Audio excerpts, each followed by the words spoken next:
Evelyn Hartwell's hands were still shaking when the foreman pushed that letter through the gate slats, not with kindness, but the way a man disposes of something that shouldn't have arrived in the first place. Behind him the laughter started, not loud, worse than loud. The quiet kind, the kind that meant everyone was looking and nobody was going to stop it. She had crossed 5 states for this, 3 weeks on a rattling stagecoach. Every dollar she had saved, and Bennett Whitmore hadn't even spoken her name. He had looked at her body, turned around, and walked back inside his house. The door closed, and 30 men watched her stand there. If this story cut something open inside you, subscribe to this channel right now, follow every part of Evelyn's journey to its end, and drop a comment telling me what city you're watching from. I want to see exactly how far this woman's story travels. Now let's go back to that gate. The letter was still folded in her hand when the first laugh broke. It came from somewhere near the barn, one of the younger hands, the kind of boy who laughs because the man beside him laughed first, and stopping now would require more courage than starting did. Then a second voice joined it, then a third, low and sideways, the way cruelty always moves when it doesn't want to call itself by its name. Evelyn did not open the letter. She already knew what it said. She had known it the moment Bennett Whitmore's eyes moved from her face to her body and went flat the way a door goes flat when someone on the other side has decided not to open it. She had known it before he turned away, before he pulled that folded paper from his breast pocket and handed it to his foreman without a single word to her. Not one word, not her name, not an apology, not even the basic human courtesy of looking at her while he ended something she had spent 3 weeks and every cent she owned traveling toward. He had simply turned around and walked back to his house and closed the door. Russ the foreman was a weathered man with the uncomfortable posture of someone delivering news he didn't write and wasn't proud to carry. He had come to the gate with the letter held between 2 fingers like he didn't want to touch it either, and when he pushed it through the slats he didn't meet her eyes, and he said, "Ma'am." "I'm sorry," in a voice so low it barely cleared the gatepost.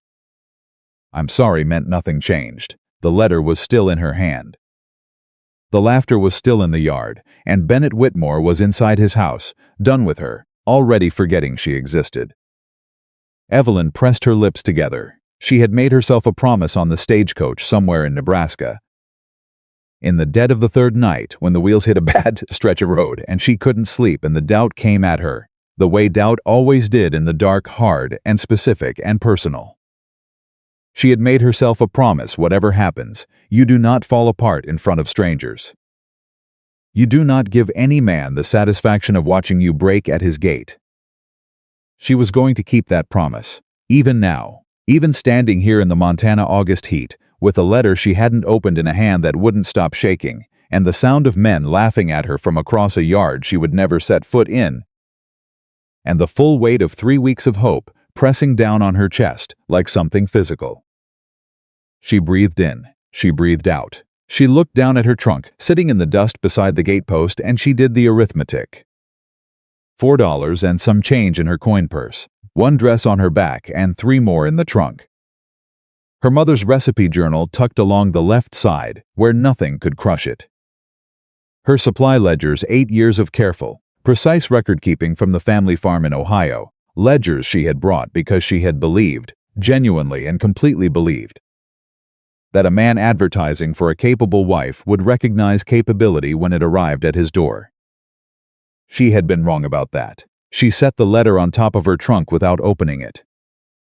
She sat down beside it on the ground, because her legs had made that decision before she did, and she looked at the road ahead of her, long and flat, and leading nowhere she knew, and she thought, very clearly, "All right, Evelyn. Now what?" The laughter in the yard had moved on to other things. She was already yesterday's entertainment. That was something, at least. She didn't have to keep being the punchline once she was no longer interesting enough to look at. She was still sitting there, working through the arithmetic of $4 against the cost of a night's lodging and a coach ticket back to anywhere, when she heard hoofbeats slow on the road behind her. She didn't turn around. She had absorbed enough of other people's reactions for one afternoon. and the thread of composure she was holding herself together with was thin enough that one more look, one more pair of eyes doing that particular inventory of her body and arriving at that particular conclusion might be the thing that snapped it. The hoofbeats stopped, didn't start again. She turned. A man on a gray horse was sitting still in the road, looking at the Whitmore gate, then at her, then back at the gate. Lean and weathered, mid-30s, the kind of man who spent his life outdoors doing work that required actual effort. His hat was pulled low against the sun, his hands were easy on the reins. His expression was the particular stillness of someone thinking, before they speak, not calculating, just careful. He tipped his hat. "Ma'am, sir," she said. He looked at the gate. Looked at her trunk, looked at the letter sitting on top of it, still folded. His jaw moved once, just slightly, the way a man's jaw moves when he's deciding whether to say the thing he's thinking. "You came a long way," he said. 3 weeks, she said. "From Ohio. Got family nearby, someone expecting you?" "No place to stay tonight?" She opened her mouth. Closed it, looked back at the road ahead of her, and the mathematics of $4 and nowhere to go. "I'll manage," she said. He was quiet for a moment. "I've been sitting on this road for about 10 minutes, I said. Watched 4 horses pass you by. Didn't stop, didn't slow down." He said it the way a man reports, weather, no drama, just fact. That seemed wrong to me. She looked at him properly then.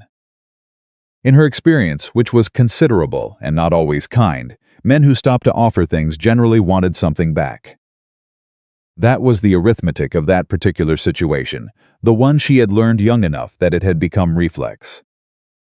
She looked for the calculation behind this man's face. For the angle, for the thing underneath the offer that would eventually become the cost. She didn't find one. What she found was a man who was genuinely bothered by something he'd witnessed and had decided to do something about it, because that was apparently the kind of man he was. "My name is Caleb Whitlock," he said. "I run a small ranch about 3 miles east. Nothing impressive, seen better seasons than this one. But there's a spare room and a meal tonight." He held her gaze. "You don't have to trust me because I said so. You don't have to stay 1 day longer than you want to. But you're not sleeping beside this road tonight, not if I can help it." "Why?" she said. He looked at her steadily. "Because nobody else stopped." "That's not a reason." "Sure it is," he said. "It's the only reason that matters. You were sitting here. Nobody was doing anything about it. I'm doing something about it." He shifted in the saddle. "I don't need it to be more complicated than that." Evelyn Hartwell looked at this stranger on a gray horse in the middle of a Montana road, and she made a decision that had nothing to do with trust and everything to do with arithmetic. $4. No family, no plan, 100 miles from anywhere she knew. "My name is Evelyn Hartwell." She, "Yes, ma'am," he said. "I know." I heard the announcement from the road. Something moved through his expression, not quite anger, but in the neighborhood of it, and controlled the way a man controls something he's decided isn't his place to say out loud. "I'm sorry for how that was done. Nobody deserves to be received that way." She stood up, picked up one end of her trunk. "Can your horse manage this?" "We'll figure it out," he said. And he swung down from the saddle without being asked and came to the other end of the trunk and lifted it. That was the first thing she noticed about Caleb Whitlock. He didn't wait to be thanked before he started working. They loaded the trunk across the back of the horse and walked the 3 miles east, with Caleb leading the animal by the bridle and Evelyn walking beside him. He didn't fill the silence with nervous talk. He didn't explain himself further or try to make her feel better about the situation with words.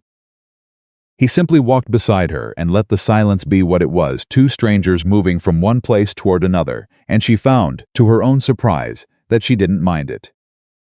After a while she said, "How long were you watching?" "Long enough," he said. "Long enough to see all of it?" "Yes." She nodded once and looked at the road ahead. "Then you know it wasn't." She stopped. Started again. "He didn't read my letters, the ones I sent before I came. I wrote 3 of them. I told him exactly what I could do: farm management, supply systems, cattle records, food preservation, crew logistics. All of it. I was very specific." She paused. "He didn't read them." Caleb was quiet. He saw the advertisement answered, she said. He didn't see who answered it. No, Caleb said. He didn't. I'm not telling you this because I want sympathy, she said. I'm telling you because I want you to understand what you're taking on, if you're taking on anything at all. I'm not a woman who needs rescuing. I'm a woman who needs a fair situation. Those are different things. He glanced at her sidelong. I understand the difference. Good, she said. Then we're starting honest. His property appeared at the end of a long approach road, flanked by fencing that needed work not desperately, but noticeably. The barn was solid, the paint surrendered long ago. The main house was modest and functional, and had the quality of a place someone cared about, without having had enough time or money to care for it the way they wanted to. Two hands were working near the corral, and looked up when Caleb came through with a strange woman walking beside him. She met their eyes directly, without apology. The older one, thick gray mustache, the weathered stillness of a man who had seen enough not to be easily surprised, touched the brim of his hat. Ma'am, Caleb said, this is Miss Hartwell. She'll be staying in the spare room. Treat her like decent company. Walt nodded once. Ma'am, the younger one, barely 20, freckled, wearing the expression of someone caught mid-thought, ducked his head. Danny, ma'am, Miss Hartwell, she said, and followed Caleb inside. The kitchen told her everything in the first 60 seconds. 3 containers of salt on the same shelf, flour stored against the exterior wall where moisture came in. Dried goods mixed with tools, no logical order, just the accumulated evidence of a household managed by people who were always slightly behind on everything, and making it up as they went. She kept her face neutral. Spare rooms down the hall, Caleb said. Water in the pitcher. Supper's usually around sundown. Danny manages something, though manages is generous. I'll cook, she said. Miss Hartwell, you just traveled 3 weeks and Mr. Whitlock. She turned to face him. I need my hands busy tonight or I will sit in that room and feel sorry for myself, and I have never found that useful. She looked at him steadily. What's fresh? He blinked, recalibrated. Potatoes, carrots, half a side of salt pork. Walt got a rabbit this morning. Flour should be. Butter? Somewhere. Then go do whatever needs doing, she said, and come back in 2 hours. He stood in the kitchen doorway for a moment, with an expression she couldn't quite name, not amusement, not surprise, something quieter than either, and then he said, Yes, ma'am, and left. She worked. She reorganized 3 shelves in 11 minutes, simply moving things to where they logically belonged, which immediately made the space feel less like controlled chaos and more like a kitchen. She skinned the rabbit with hands that remembered the work without being asked. She built a stew, rabbit and salt pork and carrots and potatoes, slow and rich, the kind that turned a room into something close to comfort. She made biscuits from scratch, real ones. The butter worked cold into the flour the way her mother had shown her before Evelyn was old enough to reach the counter without a stool. She did not think about the gate while she cooked. She thought about her mother's kitchen. She thought about Nebraska at 3 in the morning on the stagecoach, the dark coming in through the window, and the doubt coming with it. She thought about Russ, the foreman's face, a decent man used as someone else's instrument, and about 4 horses passing her on a road before one stopped. She thought about what came next. That was the only useful direction. When Caleb came through the door at sundown, Walt and Danny crowded in behind him, and all 3 of them stopped in the kitchen doorway and went still. The smell had done something to the room. Nobody moved for a moment. Lord, Walt said quietly, like a man in church. That's rabbit stew, Danny said with genuine reverence. And biscuits, Evelyn said. Sit down before they cool. They sat. They ate. Nobody spoke for a solid 5 minutes, which Evelyn recognized as the highest available compliment from men who had been eating whatever was survivable. Danny ate 3 biscuits and reached for a 4th before catching himself. Walt ate with the particular quiet of a man who has been unexpectedly moved by something and is still adjusting to it. Caleb ate steadily, not quickly, and said nothing until his bowl was more than half empty. Then he looked up at her across the table. Where'd you learn to cook like that? My mother, she said, and 8 years feeding a farm crew on a budget that didn't cooperate. Ohio, she confirmed. He held her gaze for a moment. Best meal in this kitchen since my mother came through 2 years ago. He said it plain, without theater. I mean that. Then Danny's been undersupplying your crew for longer than you realize, she said. Danny looked up, opened his mouth, closed it. That's fair, he said. Caleb almost smiled. Almost, Miss Hartwell. What exactly were you planning to do on the Whitmore Ranch? What did you think the arrangement was going to look like? Manage it, she said. He advertised for a capable wife. I'm capable. I've been running farm operations since I was 20. Supply systems, cattle records, food storage, crew logistics, financial tracking. She folded her hands on the table. I sent him 3 letters explaining exactly that. He apparently didn't read them. Caleb's jaw moved. His loss, Walt said, flat and final the way a man states arithmetic. 3 containers of salt, Danny muttered to himself, newly aware of things. We've been buying 3 containers of salt. After dinner, after the dishes, after Walt and Danny had returned to the bunkhouse, and the ranch had gone quiet, Evelyn stood at the kitchen window and looked at the Montana stars coming out. They were bigger out here than Ohio stars, more absolute. Like the sky was making a point, it didn't feel the need to explain. She heard Caleb's boots on the porch. He didn't come inside. She could see the faint glow of a cigarette through the glass. She went to the door and opened it. He turned. Can't sleep? Haven't tried, she said. It's barely 8. That almost smile again. Fair enough. She stood in the doorway and looked at the dark shapes of the mountains and said, Mr. Whitlock, I want to be direct with you. Go ahead. I have $4. I have skills that are genuinely useful on a property like this. I don't want charity, and I'm not interested in being someone's act of conscience. I've been that before. She met his eyes. If there's a real arrangement to be made here, a working one, fair, on both sides, I'm interested in that conversation. If there isn't, I'll figure out my own way forward in the morning. Either way, I appreciate tonight. He was quiet. He took a draw off the cigarette and looked out at the dark for a long moment. I stopped on that road today because it was right, he said. Not because I needed anything from it. He looked at her. But I'll tell you honestly, that meal tonight was the first time in a long while this place felt like a home, instead of just somewhere I work. And your 3 shelves look better organized than anything in this kitchen has in 2 years. He paused. Whatever you were planning to do on the Whitmore Ranch, I could use half of it here. She studied him. You're not doing this out of pity. I'm doing it because your supply list is going to save me real money and your biscuits made Walt emotional, and those are 2 things I can use. He held her gaze. I don't need a more sentimental reason than that. $20 a month, she said, plus room and board. And I'll need to see your financial records, all of them. He didn't flinch. Done your purchasing history. Cattle counts, feed costs after breakfast, he said. She nodded once. Good night, Mr. Whitlock. Good night, Miss Hartwell.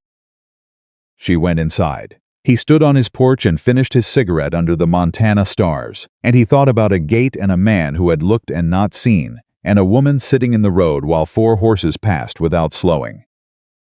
He thought about the way she had walked through his front door and within 60 seconds known exactly what was wrong with his kitchen. He thought about 7 pages of supply inventory, written overnight from memory, because she couldn't sleep and it seemed useful. He thought about what Bennett Whitmore had thrown away. He shook his head slowly in the dark. His loss, Walt had said. Caleb dropped the cigarette and put it out with his boot. His loss, he thought, and mine to figure out what to do about. He went inside. The next morning she was in the kitchen before first light. He came in at sunrise and found the coffee made, the stove burning, and a list on the table, 7 pages, front and back, in handwriting so precise it looked typeset. He picked it up. What is this? Supply inventory, she said without turning from the stove.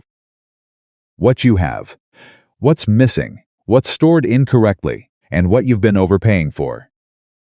Page 6 is a rough estimate of how much money the salt situation represents as a recurring waste pattern across 12 months.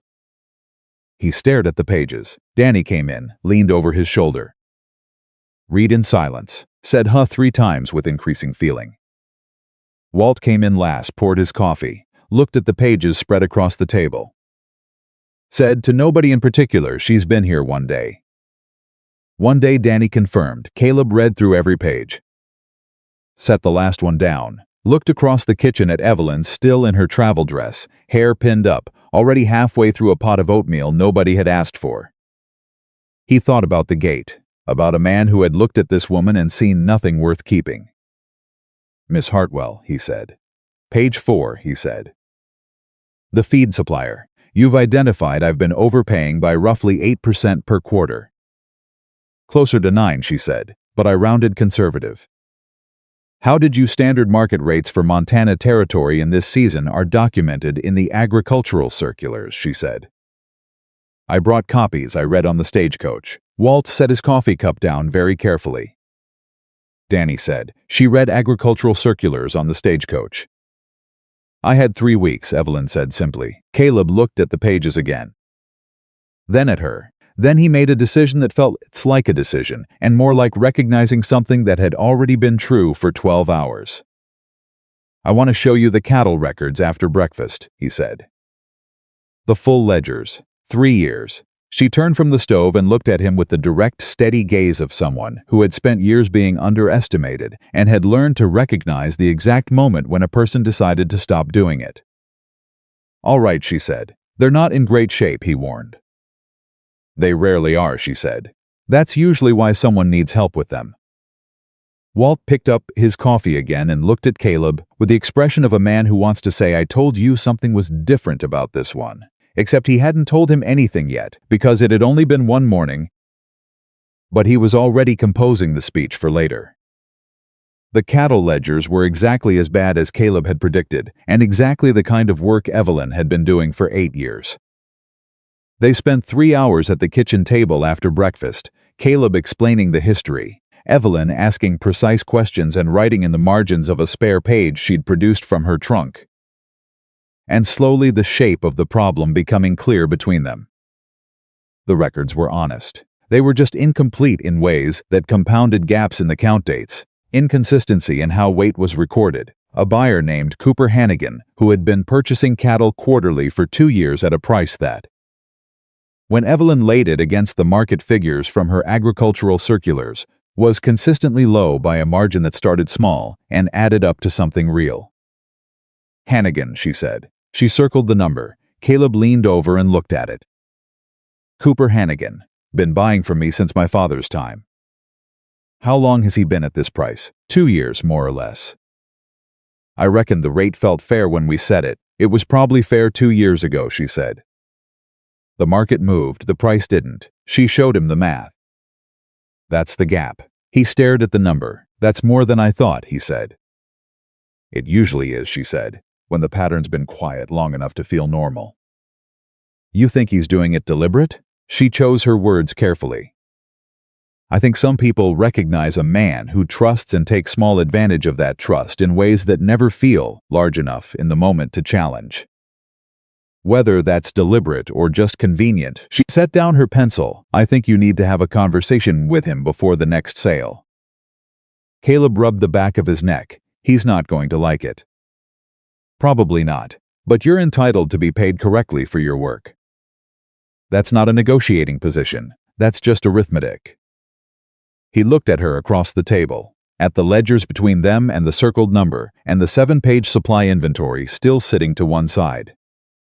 He looked at this woman who had arrived at his gate yesterday with $4 in a trunk, and who had spent her first night in a stranger's house, writing him a supply report from memory. Miss Hartwell, he said, Mr. Whitlock, I owe you an apology. She blinked. What for? When I stopped on that road, he said, I thought I was doing you a kindness. Giving you somewhere to stay, solving a problem. He shook his head slightly. I didn't understand what I was actually doing. She was very still. What were you doing, she said. He looked at her steadily. Getting very lucky, he said. The silence that followed was the kind that has weight to it, not uncomfortable, not empty, just full of something that neither of them was quite ready to name. Then Evelyn looked down at the ledger. You should talk to Hannigan this week, she said. Before the month turns. Yes, ma'am, he said, and they went back to work. The town of Harlow Creek was 5 miles west and had the quality of small western settlements where everyone knew something about everyone and nothing stayed private long. The story of Evelyn Hartwell Whitmore's rejection, Caleb's Road, the 3-mile walk had moved through the town in under 3 days, arriving at the Harlow Creek General Store considerably faster than accuracy could keep up with. By Saturday morning, when Evelyn went in with Danny to handle the supply run, she had been variously described as a con artist, a charity case, and a woman so unfortunate in her person that Whitmore's reaction was understandable if not precisely kind. None of it was true. All of it was waiting for her. She felt it the moment she stepped down from the wagon. The specific quality of attention that wasn't interested in her as a person. The silences that formed and reformed. The way a group of women near the store entrance stopped talking in the middle of a sentence. The one in front well-dressed, mid-40s, the posture of a woman accustomed to being the social center of any room she entered, let her eyes travel over Evelyn from hat to boot in the way that was designed to be witnessed. Slow, deliberate, a performance of assessment for anyone watching. "You must be the one from the Whitmore gate," she said. Evelyn met her eyes without a flicker. "I'm Evelyn Hartwell." "And you are." The woman blinked, caught slightly off balance by the directness, which told Evelyn she had expected deference and wasn't accustomed to not receiving it. "Margaret Calloway. My husband owns the Calloway spread north of town." "Mrs. Calloway," Evelyn said pleasantly. "Lovely to meet you," and she walked into the store. Behind her, Danny made a sound that was trying very hard not to be a laugh. Inside, the storekeeper, a big, sharp-eyed man named Aldous, who had been running this counter for 20 years and could read a customer in about 4 seconds, watched her move through the supply list with the quiet respect of a professional recognizing another. She didn't browse. She didn't hesitate. She knew exactly what she needed, exactly what she was paying, and exactly what the correct price should be, which Aldous tested once lightly, and she caught without looking up from the list. He didn't try it again. When they came back out, Margaret Calloway was still positioned near the entrance with 2 other women, all 3 of them arranged in the particular way of people who have decided to be present for something. One of the others younger, with the sharp, bright smile of someone who has found her social footing by finding other people's weak spots, said, "Loud enough to carry. I suppose when a man's desperate enough, anyone will do." Danny's jaw went tight. Evelyn picked up a sassaflower and set it in the wagon bed without pausing. "Whitlock's ranch is better organized this month than it's been in 3 years," she said, conversationally, to the middle distance. "Supply costs are down. Records are current. The crew's eating properly for the first time in longer than they can remember." She set a second sack in beside the first. "But I do appreciate the concern." She climbed up to the wagon seat and did not look at any of them again. On the road back, Danny was quiet for a while. Then that was the best thing I have ever seen done in a public street. What was? Answering people without answering people. She watched the road ahead. "People looking for a reason to dismiss you will find one," she said. "The only thing you control is whether you give them the satisfaction of knowing it landed." Danny nodded slowly. "No," she said. He nodded again, with something that looked like pride, which she found unexpectedly touching. "Miss Hartwell," he said after a mile, "can I ask you something personal?" "You can ask. Doesn't it wear on you, all of it?" "Constantly." She thought about that honestly. "Yes," she said. "Of course it does. It would wear on anyone." She paused. "But wearing on you and stopping you are different things, and I've only got room for one of them in a day." He was quiet. "Then how do you decide which one?" "I decide every morning," she said. "Some mornings it's harder than others." Back at the ranch, Caleb was at the north fence when the wagon came through the gate. He straightened up and came over and looked at the load, then at Evelyn, then at Danny. "How was town?" he said. "Educational," Danny said. Caleb looked at Evelyn. "Fine," she said. He studied her face with those quiet eyes of his, not intrusively, just attentively, the way a man looks at something he's learned to read carefully. "Margaret Calloway," he said. She looked at him. "That obvious?" "Margaret Calloway leaves a particular expression on people," he said. "What did she say?" Nothing worth repeating. She held his gaze. I handled it. I don't doubt that. He was quiet a moment. For what it's worth, and I know it's not worth much, coming from a man, in the current situation, people in Harlow Creek are not always their best selves on first impression. But they generally come around when they've had enough time to be wrong about someone and get embarrassed about it. How long does that generally take? He thought about it. Depends on how wrong they were. She almost smiled. It was small, barely a shift, but he saw it. Help me down, she said. He put up his hand. She took it and stepped down from the wagon, and for a moment they were standing close in the yard, with the long, late light coming across the grass at that particular angle that makes everything look like it matters more than it did 10 minutes ago. Danny began unloading flour with intense professional focus. Supper in an hour, Evelyn said, and went inside. Caleb stood in the yard. Walt appeared at his shoulder the way Walt always appeared, silently, and at the exact moment his presence was most pointed. You going to stand here all evening, Walt said, or are we finishing that fence? Fence, Caleb said. Good, Walt said. The fence needs you. Other things are figuring themselves out just fine. He walked back toward the north field. Caleb followed. But he looked back once at the kitchen window, where the lamp was already lit, and the shadow of a woman who had crossed 5 states alone moved behind the glass, capable and steady and entirely, completely herself. He thought about a gate, about a man who had not spoken her name, about a road, and a stopped horse, and a question that had seemed so simple. Where will she go now? Nowhere, he thought. She was already exactly where she was supposed to be. He just didn't know yet if she understood that. He turned back toward the fence. And the lamp in the kitchen window burned on into the Montana evening, steady and warm and certain, the way some things burn when they have finally found the right place to give their light. The conversation with Cooper Hannigan did not go the way Caleb had hoped. He had ridden out to the Hannigan spread on a Tuesday morning, early enough that the dew was still on the grass, telling himself on the way over that it was going to be a straightforward business discussion between two men who had known each other for years. He had Evelyn's figures in his breast pocket, written out in her precise hand on a folded page, the market rates, the quarterly gaps, the total across 24 months. Numbers didn't lie. Numbers were easy to look at together and agree on. What he hadn't counted on was Hannigan's face. Cooper Hannigan was a big man, broad and ruddy, the kind of man who had spent 50 years being the most significant person in any room he occupied and had organized his entire sense of himself around that fact. He came out to the porch when Caleb rode up, and his expression was friendly until Caleb said what he'd come to say, and then it wasn't friendly anymore. You're telling me, Hannigan said slowly, that you rode out here to renegotiate a price we set 2 years ago.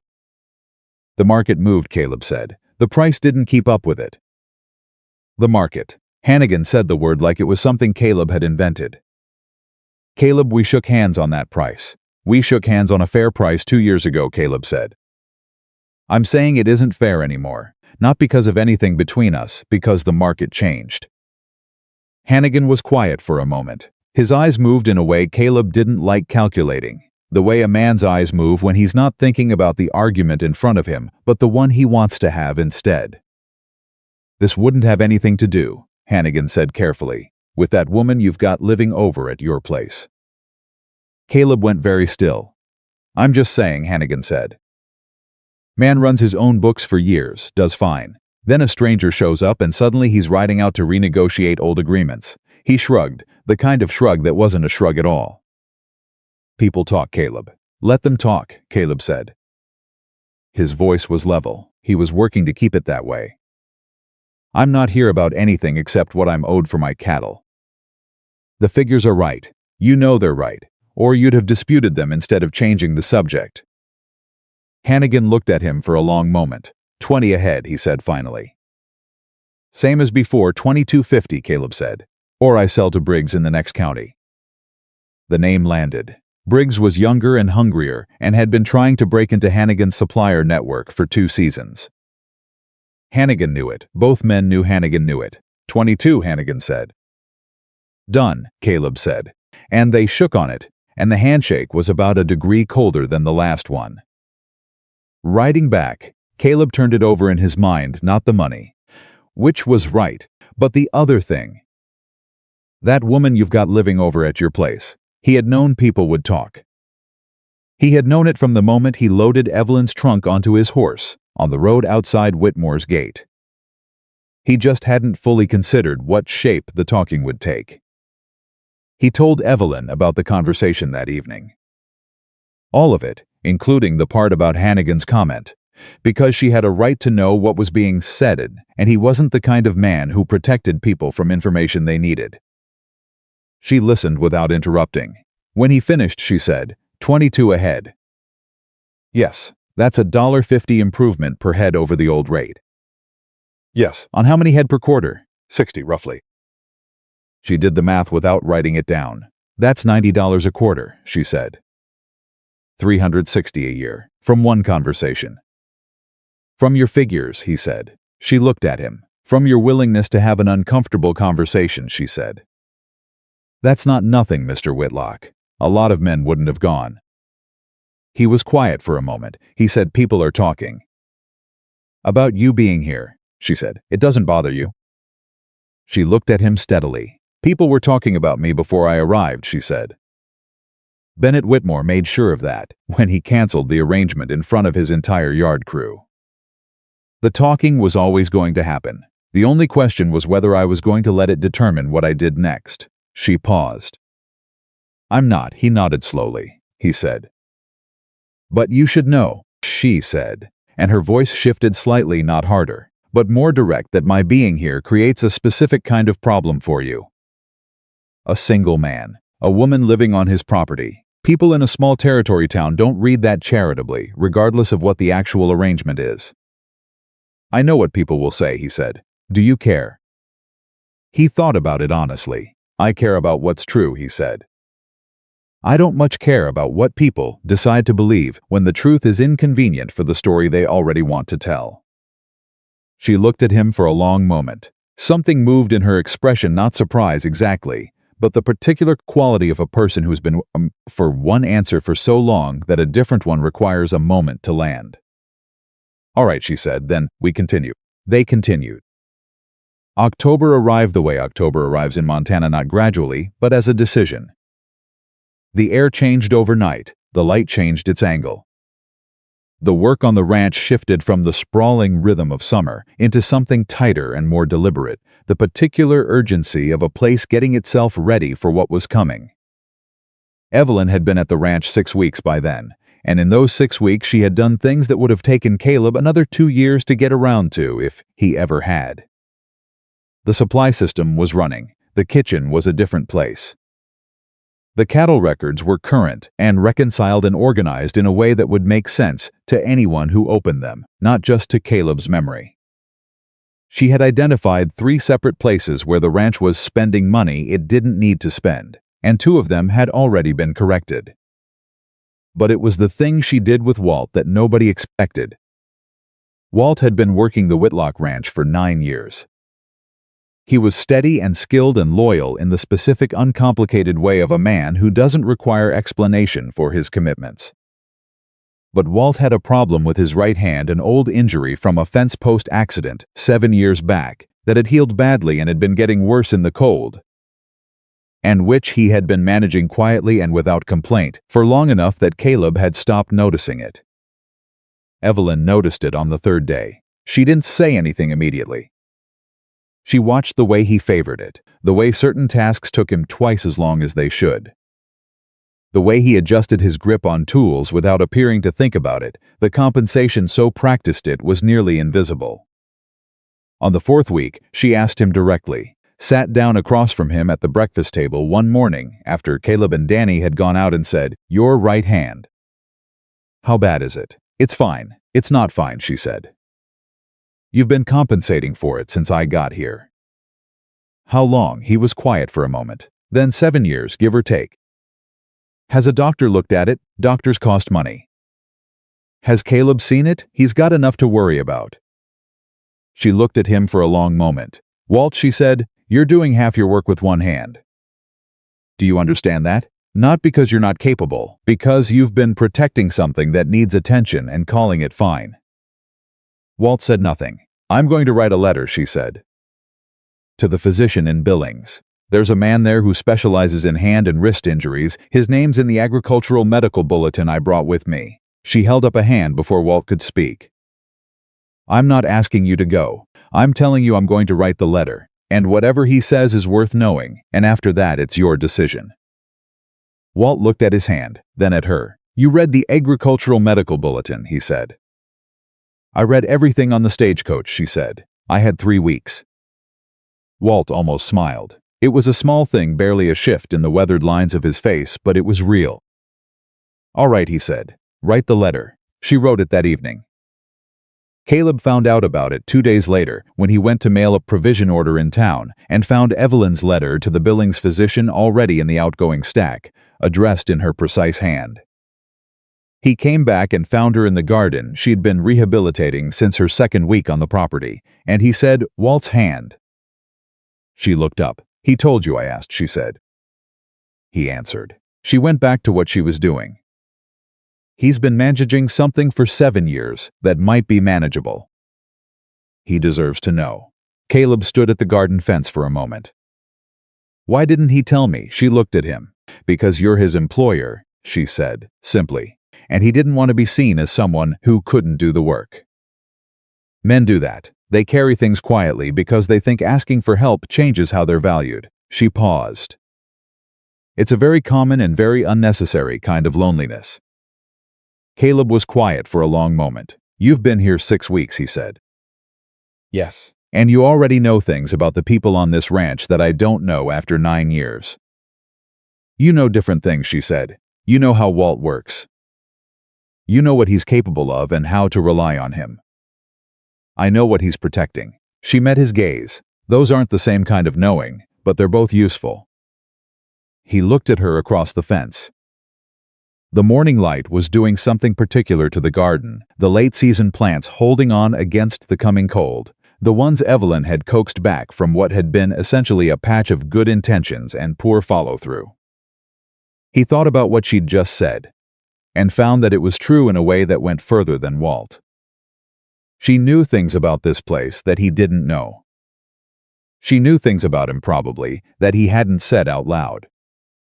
That thought was uncomfortable in a way that wasn't entirely unpleasant, which was its own kind of problem. I'll make sure he goes to Billings, Caleb said. I know you will, she said, and went back to the garden. The letter came back from the Billings physician 3 weeks later. Walt went to Caleb rode with him, which Walt pretended to find unnecessary and clearly did not, and the physician confirmed what Evelyn had suspected. The old injury had created scar tissue that was compressing a nerve. And while it was not catastrophic, it was progressive, and there were things that could be done about it, now that would not be possible in another 2 years. Walt came back from Billings with a treatment plan, and a particular expression on his face, the expression of a man who has been carrying something for so long that learning he doesn't have to carry it anymore is almost harder than the carrying was. He found Evelyn in the kitchen that evening and stood in the doorway for a moment without saying anything. She looked up from the ledger she was working on. Well, she said. You were right, he said. About all of it. I usually am about the things I'm sure enough to mention, she said. Sit down. Supper's in 20 minutes. He sat down. He was quiet for a while. Then he said, Miss Hartwell. Walt, I've worked a lot of ranches, he said. I've worked for a lot of people. He looked at his hand, the right one, wrapped now in the physician's recommended dressing. I never had anyone notice. She looked up at him. Held his gaze. You should have been noticed a long time ago, she said. That's not a compliment, it's just true. Walt nodded. Once, the kind of nod that means more than agreement. He didn't say anything else, he didn't need to. But after that, something shifted in the ranch in a way that was hard to name precisely. Walt had always been reliable. Now he was something more invested in the particular way of a man who has decided he is somewhere he wants to stay. He started coming to Evelyn with problems before they became crises. He started asking her opinion on things she hadn't asked to weigh in on. He started, in small and practical ways, treating her like she belonged here not as a guest, not as a temporary arrangement, but as a permanent part of how this place worked. Danny followed Walt's lead the way Danny always did, which meant the shift happened twice, and it happened fast. The only person who didn't fully settle into the new arrangement was Caleb himself. Not because he was unwilling, not because he doubted her value by this point, 6 weeks in. That was so thoroughly beyond question that the question no longer existed. It was something else, something quieter and more inconvenient. Something that showed up in the specific way he found himself listening for her voice in the morning, before he was fully awake, and the way the kitchen felt different when she wasn't in it, and the way he had started, without consciously deciding to. Timing his returns to the house around meals, not because he was hungry, but because supper was the part of the day when she talked the most. She was interesting. That was the beginning of the problem, and the most honest way to name it. She was the most genuinely interesting person he had been around in years, possibly ever. And he had no idea what to do with that because the arrangement between them was clear and sensible, and he was not the kind of man who complicated clear and sensible arrangements by feeling things he hadn't been asked to feel. He was managing it, mostly. He was managing it until the afternoon Margaret Calloway's husband, Gerald, rode onto the property unannounced. Gerald Calloway was not a bad man. He was a man shaped entirely by the opinions of his wife, which meant he arrived with the posture of someone delivering a message he hadn't written and the expression of someone hoping it would go quickly. Caleb was at the corral when Gerald rode up. He came out to meet him, and Gerald shook his hand with slightly too much warmth, the warmth of a man establishing goodwill before the awkward part. "Caleb," he said. "Good to see you, Gerald. What can I do for you?" Gerald looked at his hat, looked at the ranch house. Looked at the corral fence, which gave him nothing useful. "Margaret asked me to come," he said. "She's well, you know Margaret." "I do," Caleb said. "She's concerned," Gerald had said. "About the situation. The woman you've got staying here. She feels, and others in the community feel that the arrangement is he searched for a word that would accomplish his wife's objective, without personally offending anyone, irregular." Caleb looked at him steadily. "Irregular," he said. "She's a single woman," Gerald said, "living on a single man's property. People don't quite know what to make of it, and Margaret thinks it would be better for everyone if something were clarified. Formally," he coughed, "or if the arrangement were ended." The silence that followed was long enough to be its own kind of answer. "Gerald," Caleb said, "what exactly is your wife suggesting I do?" "She suggests," Gerald stopped, started again. "She's suggesting that if the arrangement continues, it might be appropriate for something more formal too." Gerald, "Yes, go home," Caleb said. "Tell Margaret I appreciate the concern, and the arrangement on this ranch is my business, and Miss Hartwell is here because she is capable and hardworking, and this ranch is better for her presence. That's the entire story. There is no other story." He held Gerald's gaze. "Are we clear?" Gerald looked deeply relieved to have an answer to bring home, whatever Margaret's reaction to it would be. "Clear," he said. "Yes, absolutely." He rode out. Caleb went back to the corral. He was tightening a fence post when the sound of the kitchen door told him Evelyn had come outside. He didn't turn around. He heard her cross the yard, and then she was standing near the fence, close enough that he knew she'd been watching from the window. "I heard," she said. "I figured you might. You didn't have to." "Yes, I did," he said. He drove the post tool down once hard. "What he said was wrong. Wrong about you and wrong about this ranch, and I'm not going to let it stand without saying so." She was quiet for a moment. "People are going to keep saying it, Caleb." It was the first time she had used his first name. He noticed. He was fairly certain she noticed that he noticed. "Let them," he said. "They can say whatever they want. Doesn't make it true." She stood at the fence for a long moment. "You're a decent man," she said. "You know that's not as common as it should be."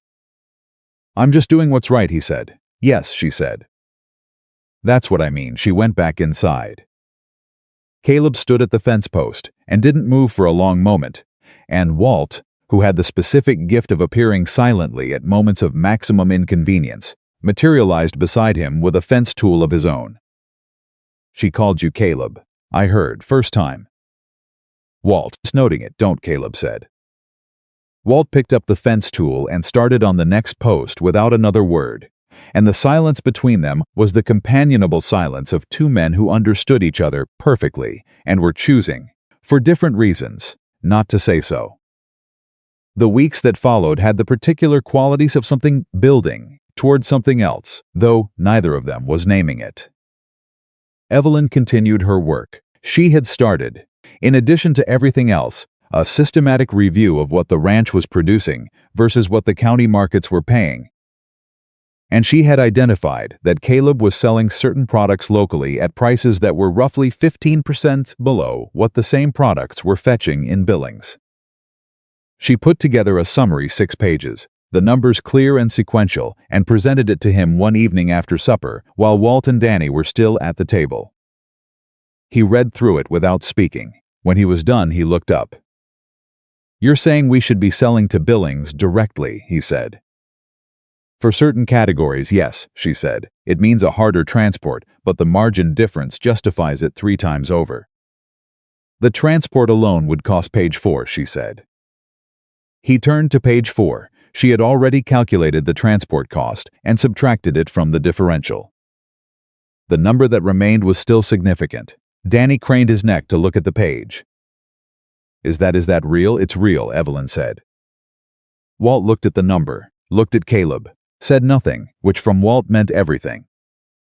Caleb set the pages down and looked across the table at Evelyn with the expression of a man who keeps finding himself at the edge of something he hadn't seen coming. "How long did this take you?" 3 evenings, she said. "After you went to bed. You were working after." "I don't sleep much in autumn," she said. "Never have." "Might as well be useful." He was quiet for a moment. "Miss Hartwell," he said. "Evelyn," she said, and then stopped, as if she'd surprised herself. The table went very still. Danny appeared to be suddenly fascinated by his coffee cup. Walt looked at the middle distance with the focused neutrality of a man who is absolutely paying attention. "Evelyn," Caleb said, and the word settled into the room differently than it had been meaning to, carrying something he hadn't entirely planned to put into it. He cleared his throat. "The Billings proposal. I'll look at it seriously." "Good," she said. "I think you should." She picked up the pages and straightened them, and set them on the side of the table, and she poured herself more coffee. And the moment passed back into the ordinary, in the way that moments do when two people have decided, without discussion, to. But it didn't entirely pass. It left something behind in the air of the kitchen, something that Walt and Danny both pretended not to notice with such determined effort that it was nearly loud. November came in cold, the first real cold, the kind with teeth, the kind that Montana uses to remind you that summer was a courtesy and not a promise. The ranch adjusted, the work changed, there was more to do inside, and the days got shorter and the evenings got longer, and the kitchen, always the warmest room, became the center of everything. It was on one of those long November evenings that the trouble with the Prescott brothers arrived. There were 3 of them: Hank, who was the oldest, and the one who fancied himself the authority, Roy, who was meaner than Hank and smarter about hiding it, and a younger one they called Cole, who had the look of a man who had never once in his life made a decision his brothers hadn't made first.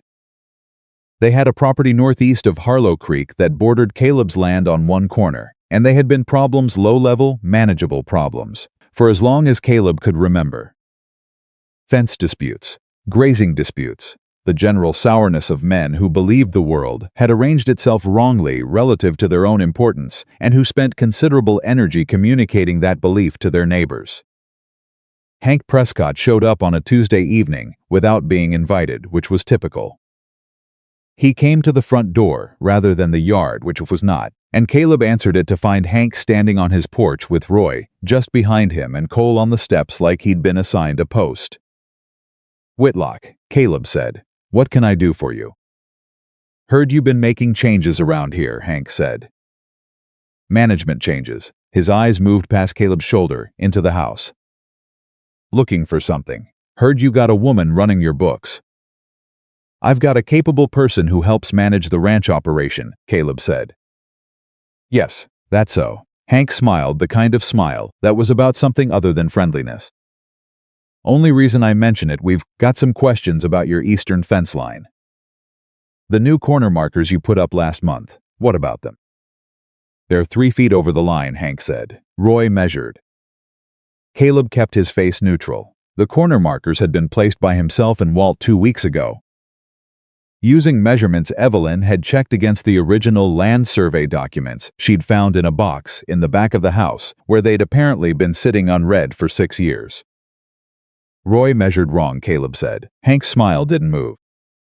We've got our own survey. Then we can compare them, Caleb said. Bring the document. I'll have mine ready. This doesn't have to be unfriendly, Hank said. It isn't, Caleb said. It's business. Bring your document. The Prescotts left. Caleb turned to find Evelyn standing in the hallway with the original land survey in her hands, because she had apparently retrieved it from the cabinet the moment she heard the Prescotts' horses in the yard. Page 3, she said, holding it out. Northeast corner. The original boundary marker reference is a specific creek bend, not a fence post. The creek bend hasn't moved. The Prescott fence has. She paused. By approximately 7 feet. Into your land. He took the document. Read the relevant section. Looked up. They've been 3 feet into my land, he said slowly, and they came here to tell me my markers are 3 feet into theirs. Yes, she said. That's... But not uncommon. It tends to work when the person on the other side of it doesn't have access to the original documents. She tilted her head slightly. Do you want me to put together a summary? Survey reference. Legal precedent for boundary disputes in Montana Territory. Comparable cases. He looked at her. You know the legal precedent for boundary disputes in Montana Territory. I know how to find it, she said. I have the territorial law compilation. I brought it from Ohio. Danny from somewhere in the kitchen. She brought the territorial law compilation from Ohio. Walt also from the kitchen, of course she did.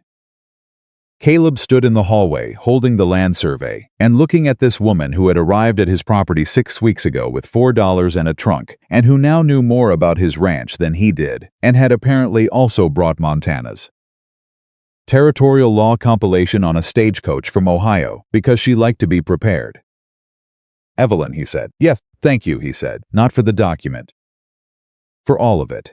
For the 6 weeks of it, and the supply lists, and Walt's hand, and the Hannigan correction, and the Billings proposal, and the land survey sitting in a box for 6 years until someone thought to look. And the way the ranch felt now compared to how it had felt before she walked through his gate with nothing but $4 and her capability and her absolute refusal to let the world's opinion of her become her opinion of herself. She looked at him steadily. You don't have to thank me, she said. This is my work. I'm doing my work, I know, he said. I'm thanking you anyway. She was quiet for a moment. All right, she said. You're welcome. And then, just slightly, the smallest possible softening at the corner of her mouth. Now let me put together the Prescott summary before they come back with something official. She turned and went back to the kitchen. Caleb stood in the hallway for a moment longer. From the kitchen, he heard Walt say something quiet to Danny that he couldn't make out, and Danny's low response, and then the sound of Evelyn's voice cutting through both of them, precise and practical and already working on the next problem. He listened to that sound in the warm hallway of his ranch house on a cold November evening and thought about how 6 weeks ago he had stopped on a road, because nobody else did, because it seemed wrong, because it required no more complicated reason than that. He had not known what he was stopping for. He was beginning to understand. He folded the land survey carefully and went back to join the rest of them. The Prescott boundary summary took Evelyn 2 days to compile, and when she set it on the kitchen table in front of Caleb on a Thursday morning, it was 11 pages long and referenced 4 separate territorial statutes. The original 1,871 land grant documentation, and 3 comparable dispute resolutions from Montana Territory court records she had found cited in the legal compilation she'd brought from Ohio. Caleb read through it in silence. Walt read over his shoulder without being invited, which was Walt's way. Danny read the first page and a half before the legal language defeated him, but he held the remaining pages with the respectful posture of a man participating in something important. The creek bend, Caleb said when he reached page 7. is the controlling reference point, Evelyn said. The original survey uses it as the northeast anchor specifically because fence posts move and creek bends don't. Whoever filed the Prescott's survey used a post reference, which means if their document conflicts with yours, theirs is the one that can't hold up. You're certain. I'm certain enough to put it in writing, she said. Which I did. 11 pages of certain. He set the document down. Hank Prescott is not going to accept this quietly. No, she agreed. He's going to make noise and hope the noise is enough to make you back down. It's what he's done before. It's worked before, probably, with people who didn't have the original documents. She folded her hands on the table. He's counting on you not having read what you actually own. Walt said from behind Caleb's shoulder. He miscounted. He did, Evelyn said. Caleb looked at the 11 pages. Looked at Evelyn, looked back at the pages. I'm going to need to file this with the Territorial Land Office in Billings, he said. Already drafted the filing letter, she said, and produced it from beneath the summary. 3 paragraphs, precise and formal, citing the exact statutes by number. Danny said, very quietly, to no one in particular, she already drafted the filing letter. Mail it today, Evelyn said, before the Prescotts have the chance to file anything of their own. First document in establishes the record. Caleb took the letter.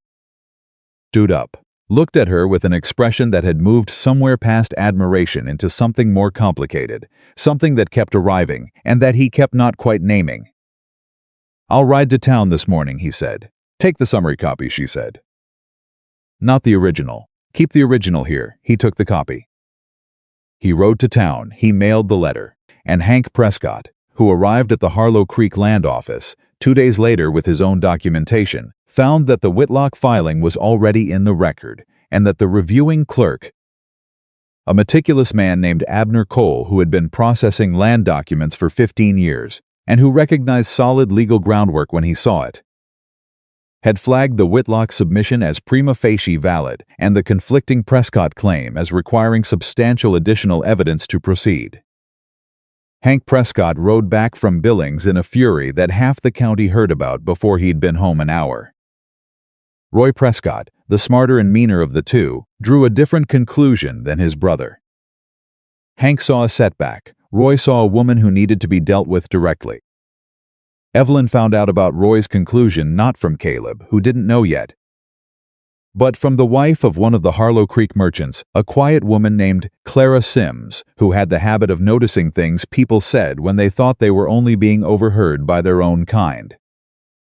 Clara came to the ranch on a Friday afternoon, unannounced, which was unusual enough that Evelyn came to the door with a dish towel still in her hands and a question already on her face. Mrs. Sims, she said. Clara Sims was a small woman with careful eyes. She had not been among the women outside the general store that first Saturday in town.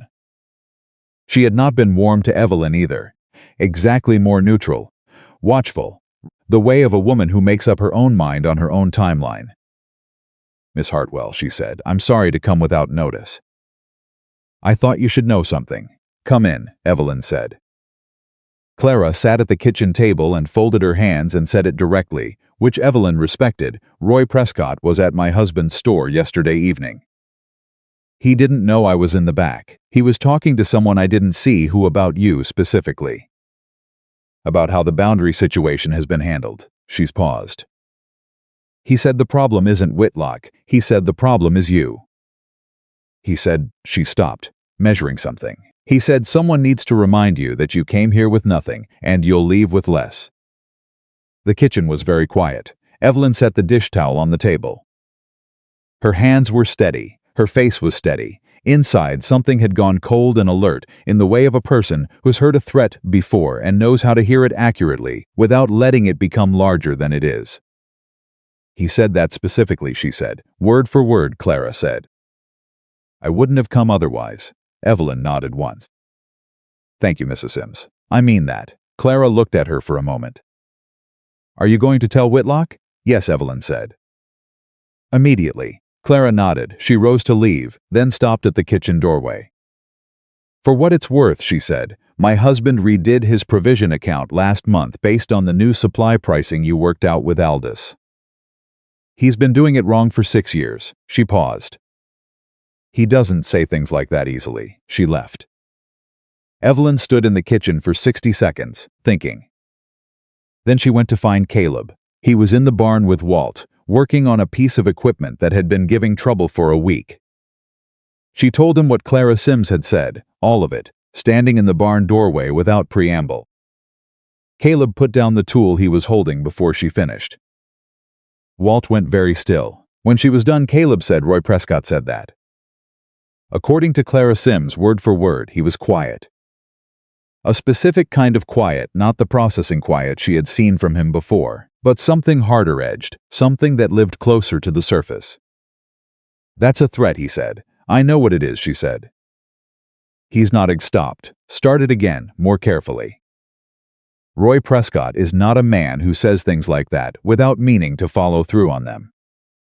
He's different from Hank. Hank makes noise. Roy is quiet until he isn't, and by the time he isn't, something's already happened. Evelyn looked at him. I'm not frightened of Roy Prescott, she said. I know you're not, he said. That's not what concerns me. Then what does? He met her eyes. That you shouldn't have to be dealing with this at all, he said. You came here to work. You've worked. You've done more for this ranch in 3 months than most people would do in 3 years, and now you've got Roy Prescott making threats against you because you had the audacity to read a land survey and file the right paperwork. His jaw was tight. That's wrong. That's just simply wrong. She looked at him for a long moment. Yes, she said, it is, and being angry about it is correct. But right now I need you thinking, not angry. He breathed in once, hard. Breathed out, nodded. What do you want to do? He said. Document everything, she said. Clara Sims's visit, what she heard, when, where. I want a written record of the threat before anything else happens. And I want to know what Roy Prescott actually has the legal capacity to do, which means we need to look at what his options are given the boundary filing. Walt said from somewhere behind the equipment, he can't touch the filing. That's done. He can file a counter-dispute, Evelyn said. It won't succeed, but it will take time and cost money to respond to. That might be what he's after, not winning, just making it expensive to hold the ground. Then we make holding it cheaper than he expects, Caleb said. Yes, she said, that's exactly what we do. They went back to the house together, and Evelyn sat at the kitchen table and wrote out Clara Sims's account in full, dated and signed in her precise hand, and Caleb read it and signed it as a witness to her account, and Walt signed below him. And they put it in the same cabinet with the original land survey. And Evelyn thought, while she was writing, about what Roy Prescott had said. You came here with nothing, and you'll leave with less. She thought about what he understood that statement to mean, that she was vulnerable, that her position here was provisional, that she could be dislodged by the right application of pressure. She thought about how wrong he was and how long it would take him to find out. She was not going anywhere. She had decided that sometime in September, though she hadn't said it out loud to anyone, including herself. This was her place. She had built it into her place with her own hands and her own mind, and 3 months of work that nobody had asked her to do, and that she had done anyway, because the work needed doing and she was capable of doing it. Roy Prescott was going to discover that dislodging her would cost considerably more than he'd budgeted. The discovery came sooner than any of them expected. It was a Saturday, the last Saturday of November, the kind of cold that put ice on the water barrel overnight and made the horses blow clouds of breath in the yard. Caleb had ridden into Harlow Creek for a meeting with the grain merchant about a spring contract, and Walt and Danny were working the north fence, and Evelyn was alone in the house, working through the December supply calculations. She heard the horses before she saw them, 2 sets of hooves, coming at a pace that wasn't casual. She went to the window. Roy Prescott and a man she didn't recognize were riding into the yard. She did not panic. She noted the time, 10:30 in the morning. She noted that Caleb was 5 miles away, and Walt and Danny were at the north fence, which was a 1/4 mile from the house. She noted that Roy was carrying nothing visible, which told her this was a conversation, not something worse. And she noted that she had the land survey documentation in the cabinet, and a clear head and 11 pages of territorial statute reference that said she was on solid ground. She opened the door before they could knock. Roy Prescott looked at her from horseback. He was a lean man with the particular quality of someone who had spent years being underestimated and had learned to use it. His eyes were pale and careful, and not quite friendly in a way that he was careful not to let tip into openly hostile. "Miss Hartwell," he said pleasantly enough. "Mr. Prescott," she said. "Caleb's not," Roy said. "I came to talk to you." She looked at him steadily. "All right," she said. "Talk." He swung down from his horse and came to the porch, the other man staying mounted. Up close, Roy Prescott had the careful, calculating stillness of a man who planned things in advance. "I want to be honest with you," he said. "That would be a change," she said. He blinked, a fast recalibration. He had expected her to be nervous. She was not nervous. He adjusted. "The boundary situation," he said. "There's been a misunderstanding, has there? My brother was hasty," he said. "We don't have to make this a legal matter. We're all neighbors. We can settle this neighborly. The Territorial Land Office already has our filing," she said.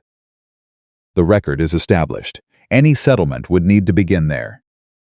His jaw moved. "You're talking about a lot of formal process," he said, "for a 3-foot fence question." "It's a 7-foot question," she said. "And it stopped being informal when your brother came to this door and told Caleb his markers were wrong when the documentation shows it's the other way." Roy looked at her for a long moment. When he spoke again, the pleasant tone had thinned. "Miss Hartwell," he said, "you're new here. You don't know how things work between established families in this territory." "I know how land law works in this territory," she said. "I have the compilation." He stopped. "You have the territorial law compilation." "I read on the stagecoach," she said. "I had 3 weeks." Silence. The man on the horse shifted. Roy Prescott stood on the porch of Caleb Whitlock's house and looked at the woman standing in the doorway. And she watched him going through the particular recalculation of a man who arrived expecting to manage a situation and is finding that the situation is more organized than he prepared for. "What is it you want exactly?" he said. It came out sounding different than he'd intended, less controlled, more direct. "What I want," she said, "is for your fence to be where your property ends. That's all, no more and no less." She held his gaze. "And I want you to understand that this ranch now has documentation that it did not have before. Every acre, every boundary, every agreement, written down and filed and signed." She paused. "Whatever approach worked here before I arrived, it will not work here now. I want you to have that information." Roy Prescott looked at her. He looked at her for a long time. Then he said, "I underestimated you." "Yes," she said. "You did. Most people do." She held the door. "Good morning, Mr. Prescott." He put on his hat, stepped off the porch, mounted his horse. He and the other man rode out of the yard without another word. And Evelyn watched them go, and then went back inside and sat down at the kitchen table and allowed herself exactly 60 seconds of sitting with her hands flat on the table and her breathing deliberate. Because that had required a great deal of composure that she had produced entirely from principle, and it was reasonable to take a moment before going back to the supply calculations. 60 seconds. Then she picked up her pencil. Walt and Danny came back from the north fence for lunch and found her working. She told them what had happened in the same matter-of-fact tone she used for supply reports, and Danny went through 3 separate emotional reactions in about 8 seconds. And Walt sat down across from her and looked at her with the particular gravity of a man measuring something important. "You faced Roy Prescott down alone," Walt said. "I had the documentation," she said. "That's not what I mean," Walt said. She looked at him. He was looking back at her with something in his eyes that she recognized, the specific expression of a person deciding to say something they've been holding. "What do you mean?" she said. "I've worked this ranch 9 years," Walt said. "Before that, I worked 4 others. In 30 years, I have never seen anyone do what you've done to this place in 3 months." He said it the way he said everything, quiet, factual, without decoration. "I want you to know that. Not because you need to hear it, but because it's true and true things should be said. Evelyn looked at her supply ledger for a moment, then at Walt. "Thank you," she said. "That means something coming from you." "Good," he said. "It should." He picked up his coffee cup. "Caleb's going to hear about this from Prescott before he hears it from you.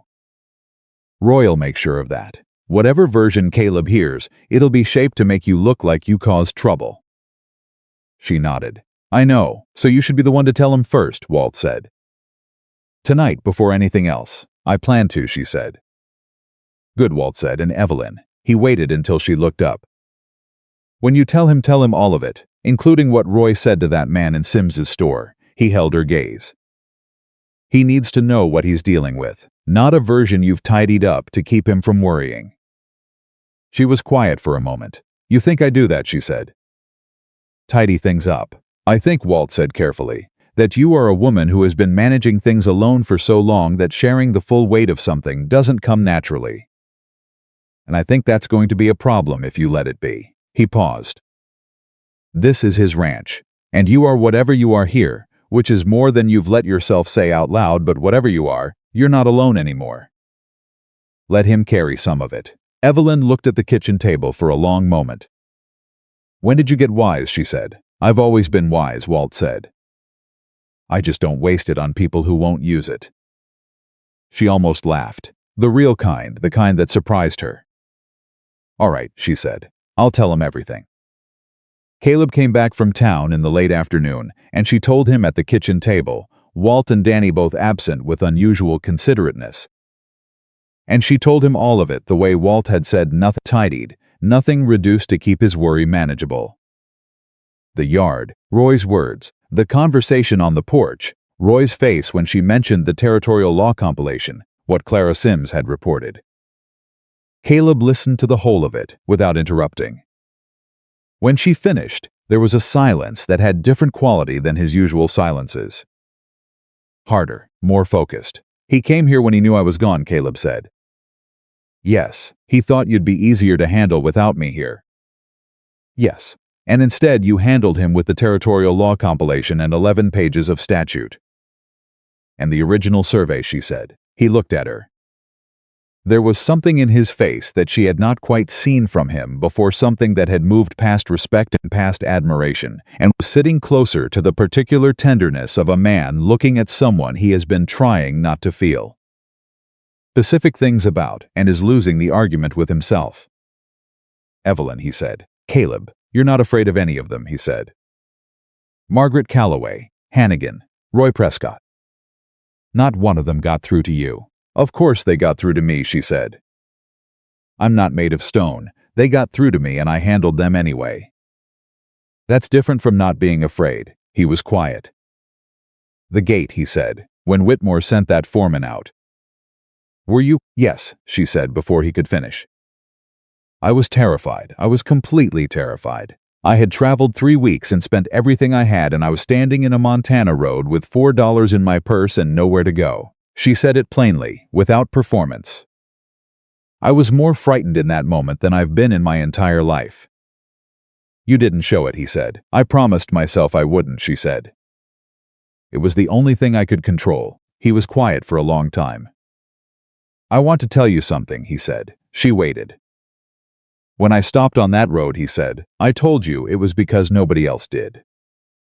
And that was true. But it wasn't the whole truth. He stopped. Started again. "I stopped because I was watching from about 50 yards back when the foreman came to that gate. I was watching when Whitmore handed him the letter. I watched the whole thing, and his jaw worked, and the thing that made me turn my horse was not a principle. It wasn't an abstract idea about right and wrong." He met her eyes. "It was watching you sit down on that trunk, that specific moment. The way you sat down, not collapsing, just deciding to hold yourself up from a different position. I have never seen anyone absorb that much in public and hold that still." He shook his head slightly. "I didn't stop because nobody else did. I stopped because I couldn't not." The kitchen was very quiet. Evelyn looked at him across the table and felt something shift that had been in the process of shifting for 3 months, something that had been moving so gradually she had told herself it wasn't moving at all. That's the most you've ever said at once, she said. I know, he said. I've been working up to it. She looked at her hands on the table. Then at him. Caleb, she said. I need you to understand something about my situation.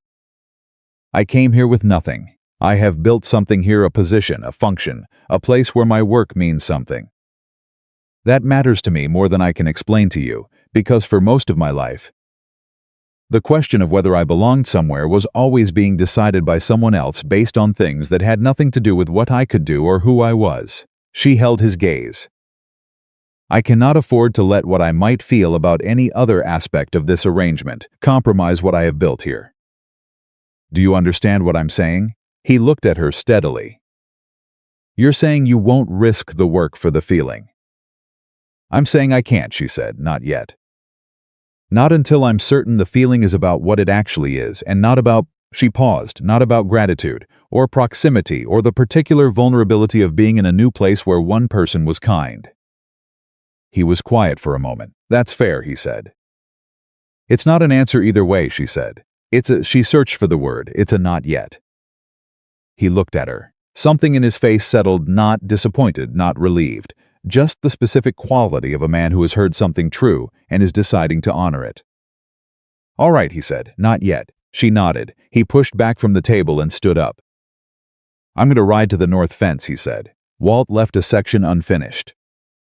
In the dark, she said, I'll take a lantern. She looked at him. Caleb. He stopped. Thank you, she said, for what you told me.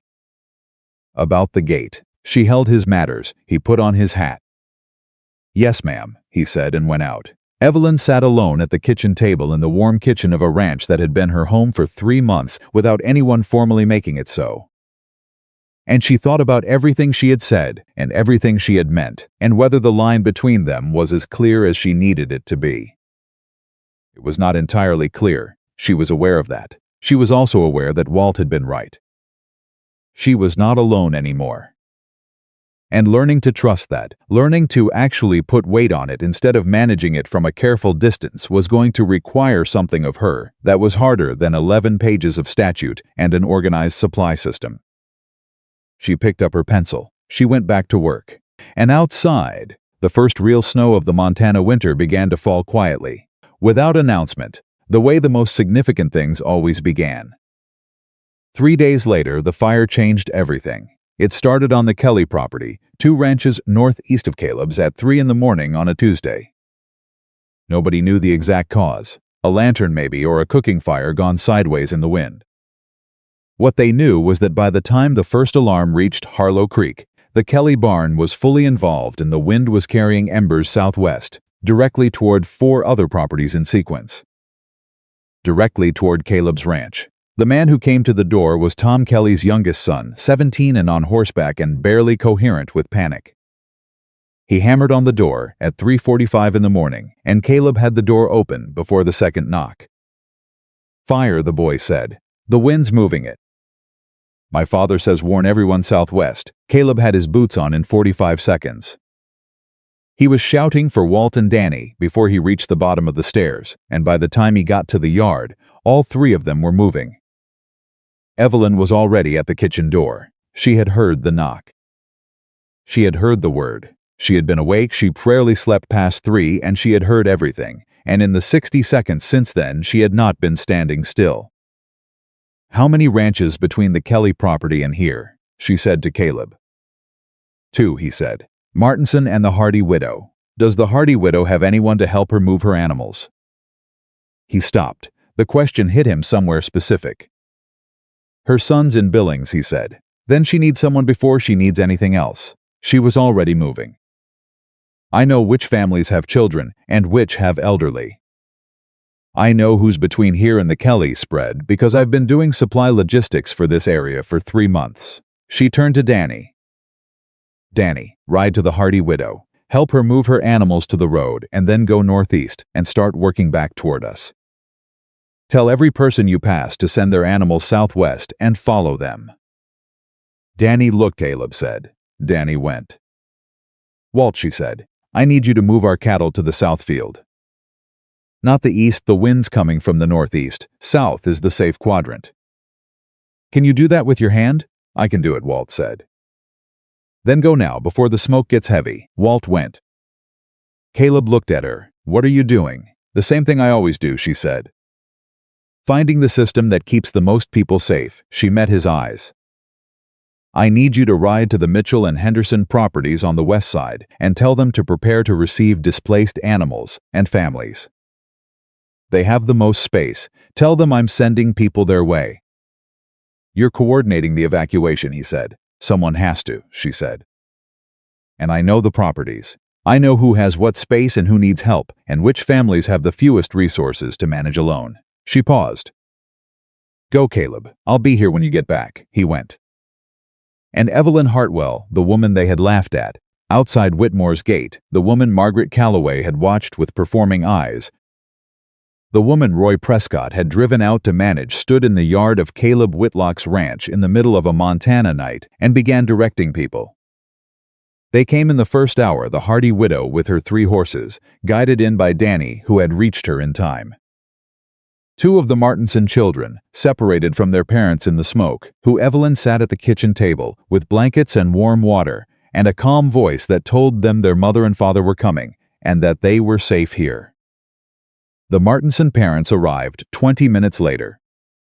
Tom Martinson's face white with relief at finding his children at the kitchen table, eating the biscuits Evelyn had put in the oven at 4 in the morning, because people who were frightened needed something warm in their hands. Roy Prescott arrived at 4:45 with 3 families from the northeast quadrant, which was the single most surprising thing that had happened in the entire night. He rode into the yard and swung down and looked at the organized movement of people and animals and the lit windows of the house, and then he looked at Evelyn, who was standing in the yard directing a group of men where to take a string of displaced horses. Prescott, she said when she saw him. No pause, no shift in tone. What did you bring? 3 families, he said. 8 adults, 4 children, 6 horses, 11 head of cattle. Cattle go to the south field. Walt can direct you. Families go inside. Children to the kitchen first. She was already turning. Thank you for bringing them. Miss Hartwell, he started. Not now, she said, later. Right now I need you and your horses moving those cattle. He moved. Walt, who had witnessed the exchange from 15 feet away, allowed himself one single moment of visible satisfaction before going back to directing animals. By sunrise, Caleb's ranch had absorbed 17 people, 41 cattle, and a quantity of horses, chickens, and general livestock that strained every available space. The kitchen had become the operational center, food going out continuously. Children managed, the frightened steadied by Evelyn's specific, practical calm. She did not coddle. She did not make promises about things she couldn't control. She gave people tasks and water and food, and the particular reassurance of watching someone who was not panicking. Caleb came back at 6 in the morning, rode into a yard he almost didn't recognize, and found his ranch transformed into a community shelter. He came to Evelyn first. She was standing at the kitchen door with a cup of coffee she hadn't had time to drink, directing the Martinson father toward the barn. He stood in front of her. He was dusty and smoke-streaked, and had been riding for 2 hours. He looked at the yard, the people, the organized movement. The children visible through the kitchen window at the table. He looked at her. All of this, he said. Most of it, she said. Danny brought in the North families. Roy Prescott brought the Northeast group. Roy Prescott. He came with 3 families, she said. He moved cattle when I asked him to. Caleb looked at her for a long moment. You asked Roy Prescott to move cattle. I told him to, she said. He did it. Something in Caleb's face that had been wound tight all night came slightly loose. Not entirely, but the edge of it. Are you all right, he said.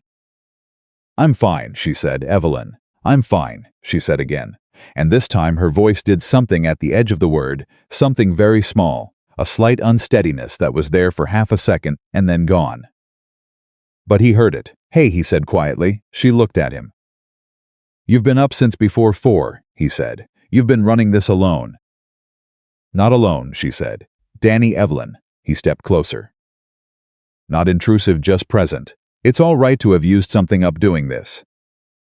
That's allowed. She looked at him. Her jaw was tight with the particular tension of someone who has been holding themselves together at full capacity for 3 hours and is being given permission to stop, which is sometimes the hardest moment. The Martinson children were alone when they arrived, she said. Separated from their parents, they were very frightened. I know, he said. I sat with them, she said, for 40 minutes until their parents came. I know. I told them they were safe here, she said. That this was a safe place. He looked at her. It is, he said.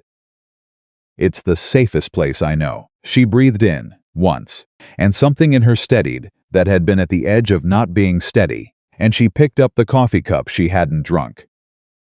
Tom Martinson needs someone to ride with him to check his east fence line this afternoon, she said. He's worried about his cattle that didn't make it here. I'll ride with him, Caleb. Good, she said.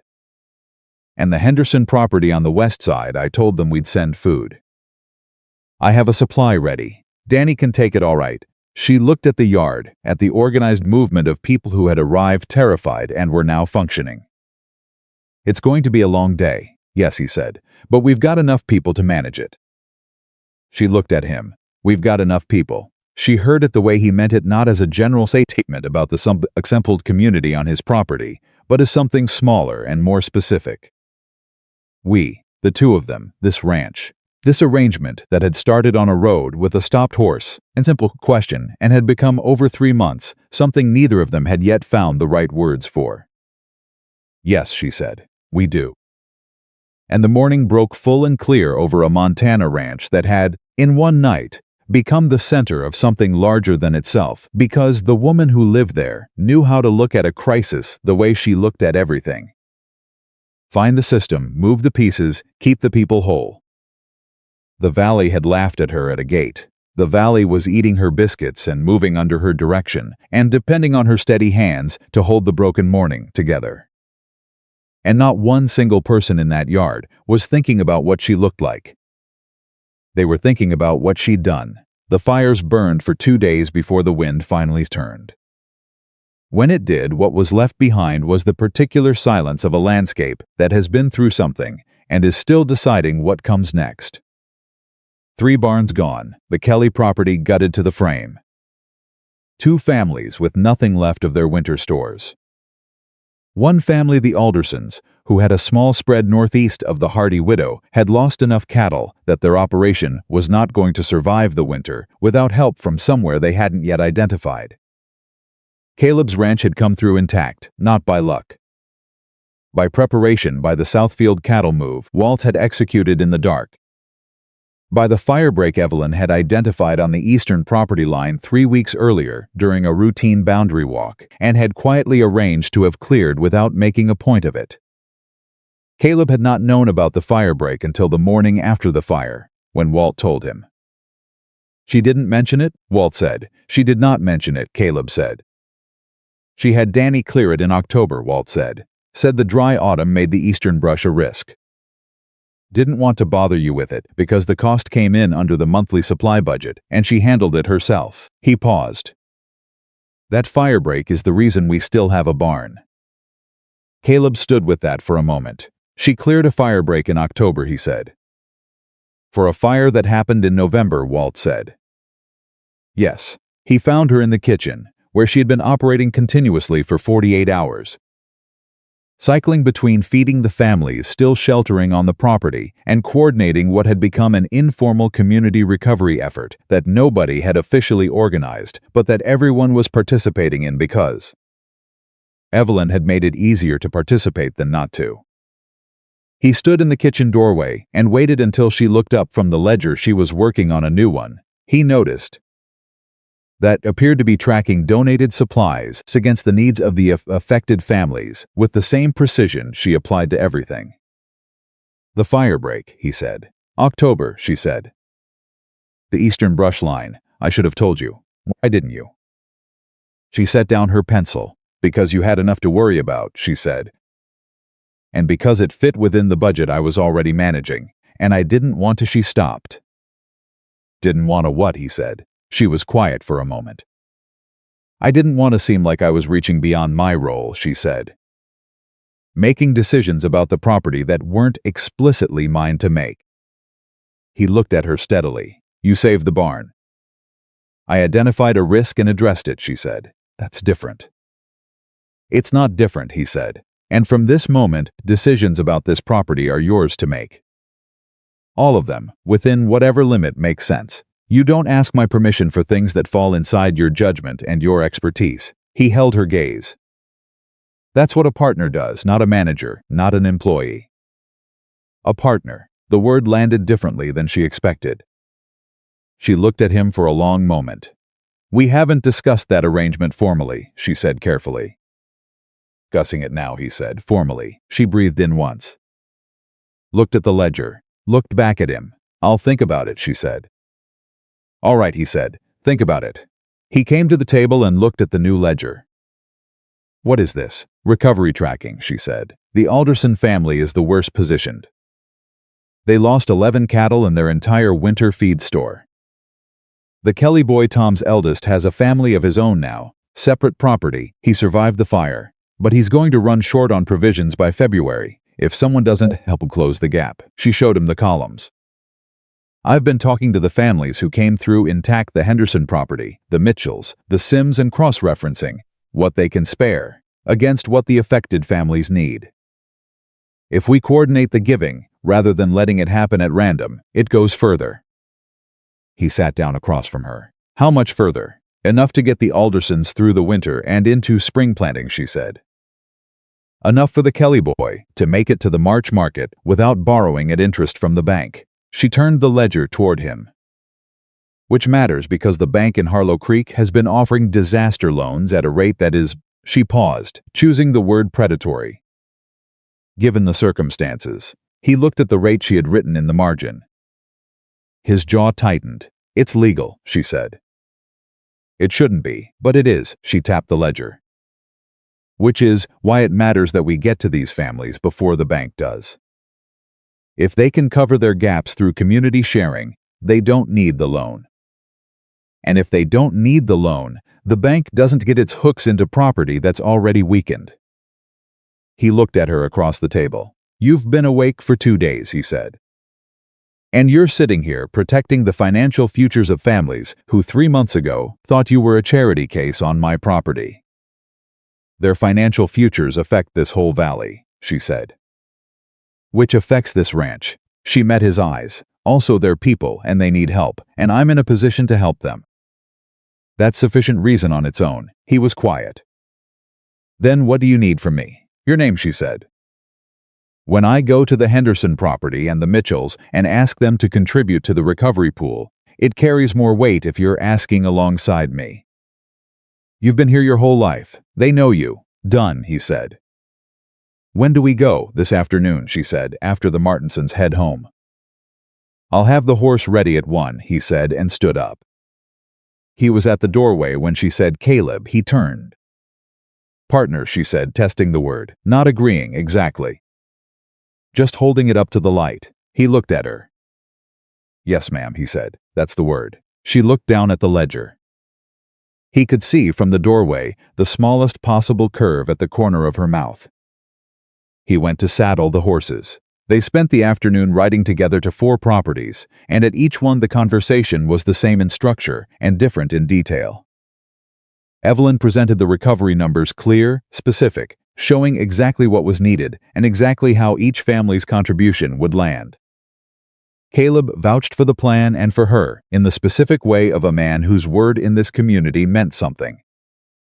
The combination worked in a way neither of them could have achieved alone. Her precision gave the plan credibility. His presence gave it trust.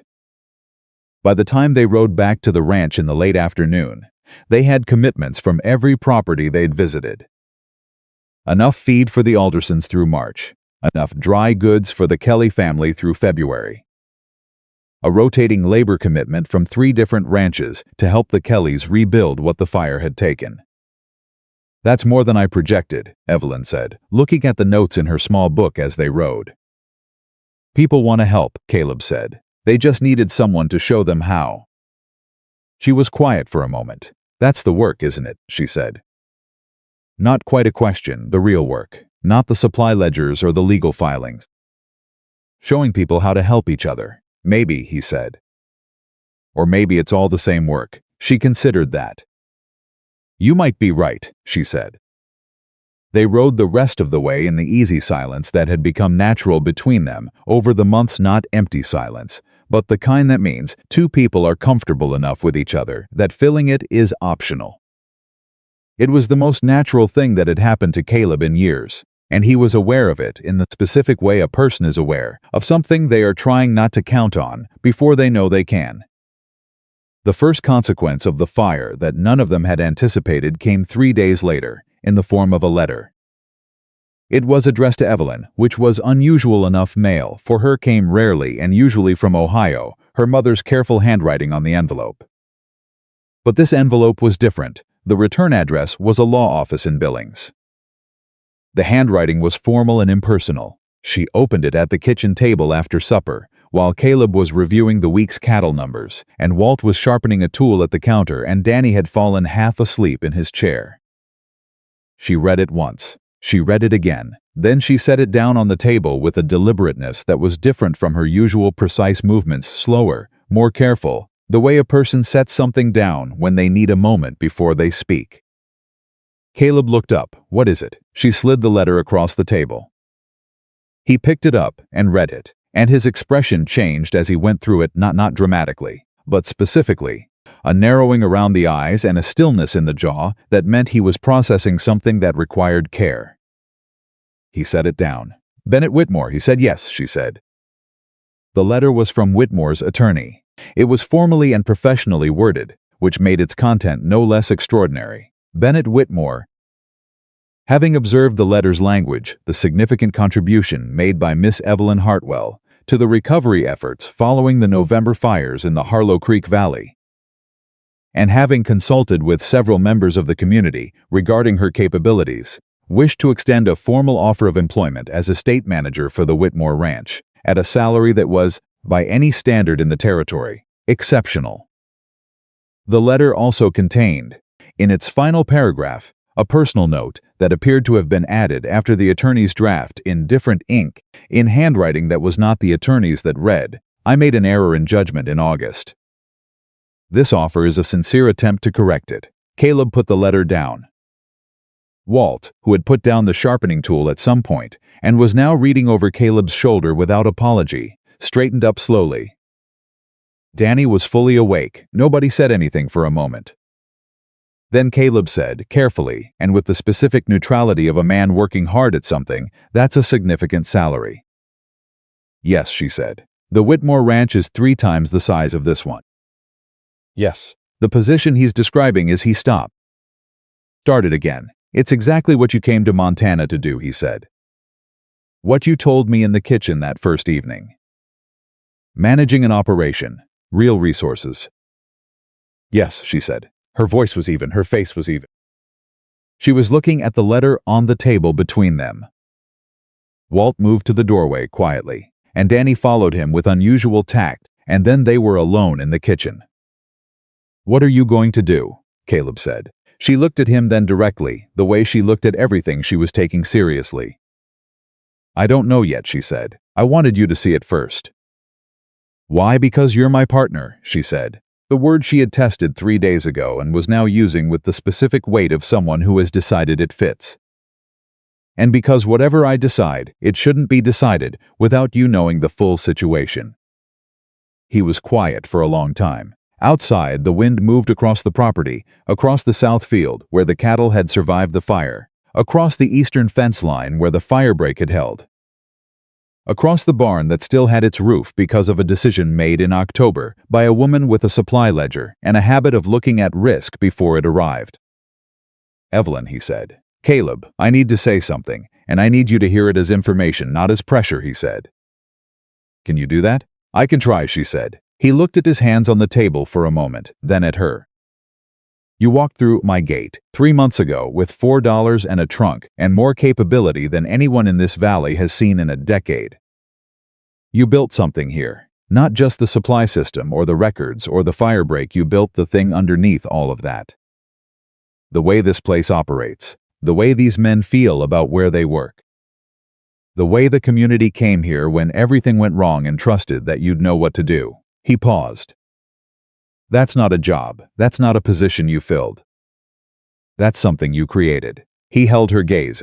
I don't know what the right decision is for you, and I'm not going to tell you I do. But I know that what you built here, it exists. It's real. And it belongs to you in a way that has nothing to do with the arrangement we formalized or the salary or anything else. She looked at him. That wasn't just information, she said. That was a case. Maybe it was both. She stood up from the table and went to the window and stood there for a moment, with her back to him, looking out at the ranch in the early evening dark. He waited. I'm going to write back to the attorney, she said. He waited. I'm going to decline, she said. He breathed in once. Evelyn, let me finish, she said, and her voice had something in it he hadn't heard before, not hard, but certain in a way that was different from her usual certainty, which was always about facts and figures. This was something else. I'm going to decline because I am not interested in working for a man who assessed my value in August based on what I looked like and is now attempting to correct that error by offering me money. She turned from the window. I am not a mistake that becomes worth something once the right person notices the bottom line. I was worth something at that gate. I was worth something when he handed that letter to his foreman and turned his back on me. She met Caleb's eyes. And I am not going to go work for him as if that's the story I want to tell about how I ended up where I belong. The kitchen was completely still. Caleb looked at her. Where you belong, he said. Here, she said, simply. Finally, without condition or qualification, here is where I belong. I built this. I am not leaving what I built because a man who dismissed me has decided to reconsider. Caleb stood up from the table. He stood in the kitchen and looked at this woman who had arrived with nothing and had turned his struggling ranch into a functioning, organized, community-anchored operation. Who had faced Roy Prescott alone and Bennett Whitmore's dismissal and Margaret Calloway's eyes and every sideways comment in every town street, and had walked through all of it without losing 1 degree of herself. All right, he said. His voice was steady, but there was something underneath it that wasn't quite steady. Then you're staying. I'm staying, she said. He crossed the kitchen. He stopped in front of her close, the closest he'd stood since the wagon in the yard with the late light on the grass, and he said quietly, Then there's something else I need to say. Go ahead, she said. The not yet, he said. From 3 months ago. Is it still not yet? She looked at him. Really looked at him the way she looked at supply ledgers and land surveys and crisis situations, with the full attention of a mind that didn't waste its precision on things that didn't deserve it. No, she said, it isn't. He reached out and took her hand, the one that had been flat on the window frame, the one that was still slightly unsteady from the weight of the decision she'd just made, and he held it, not dramatically. Just with the specific steadiness of a man who has decided to be someone's anchor if they'll let him. She let him. She stood in the kitchen of the ranch that had been hers for 3 months and would be hers going forward, and she held the hand of the man who had stopped on a road when 4 others hadn't, and she thought, this is what it feels like to be somewhere you chose. Not somewhere you arrived, somewhere you chose. Walt opened the kitchen door at that exact moment, took one look, said supper can wait in a tone of profound satisfaction, and closed the door again. They heard Danny's voice through the wood, what happened? And Walt's voice, quiet and certain, what was always going to happen. Be quiet. Evelyn laughed. The real kind, the kind that surprised her, the kind that came from somewhere she hadn't had consistent access to in a long time. Caleb looked at her laughing and thought he had never seen anything that looked more like a person being exactly where they were supposed to be. The next morning Evelyn wrote 2 letters. The first was to Whitmore's attorney.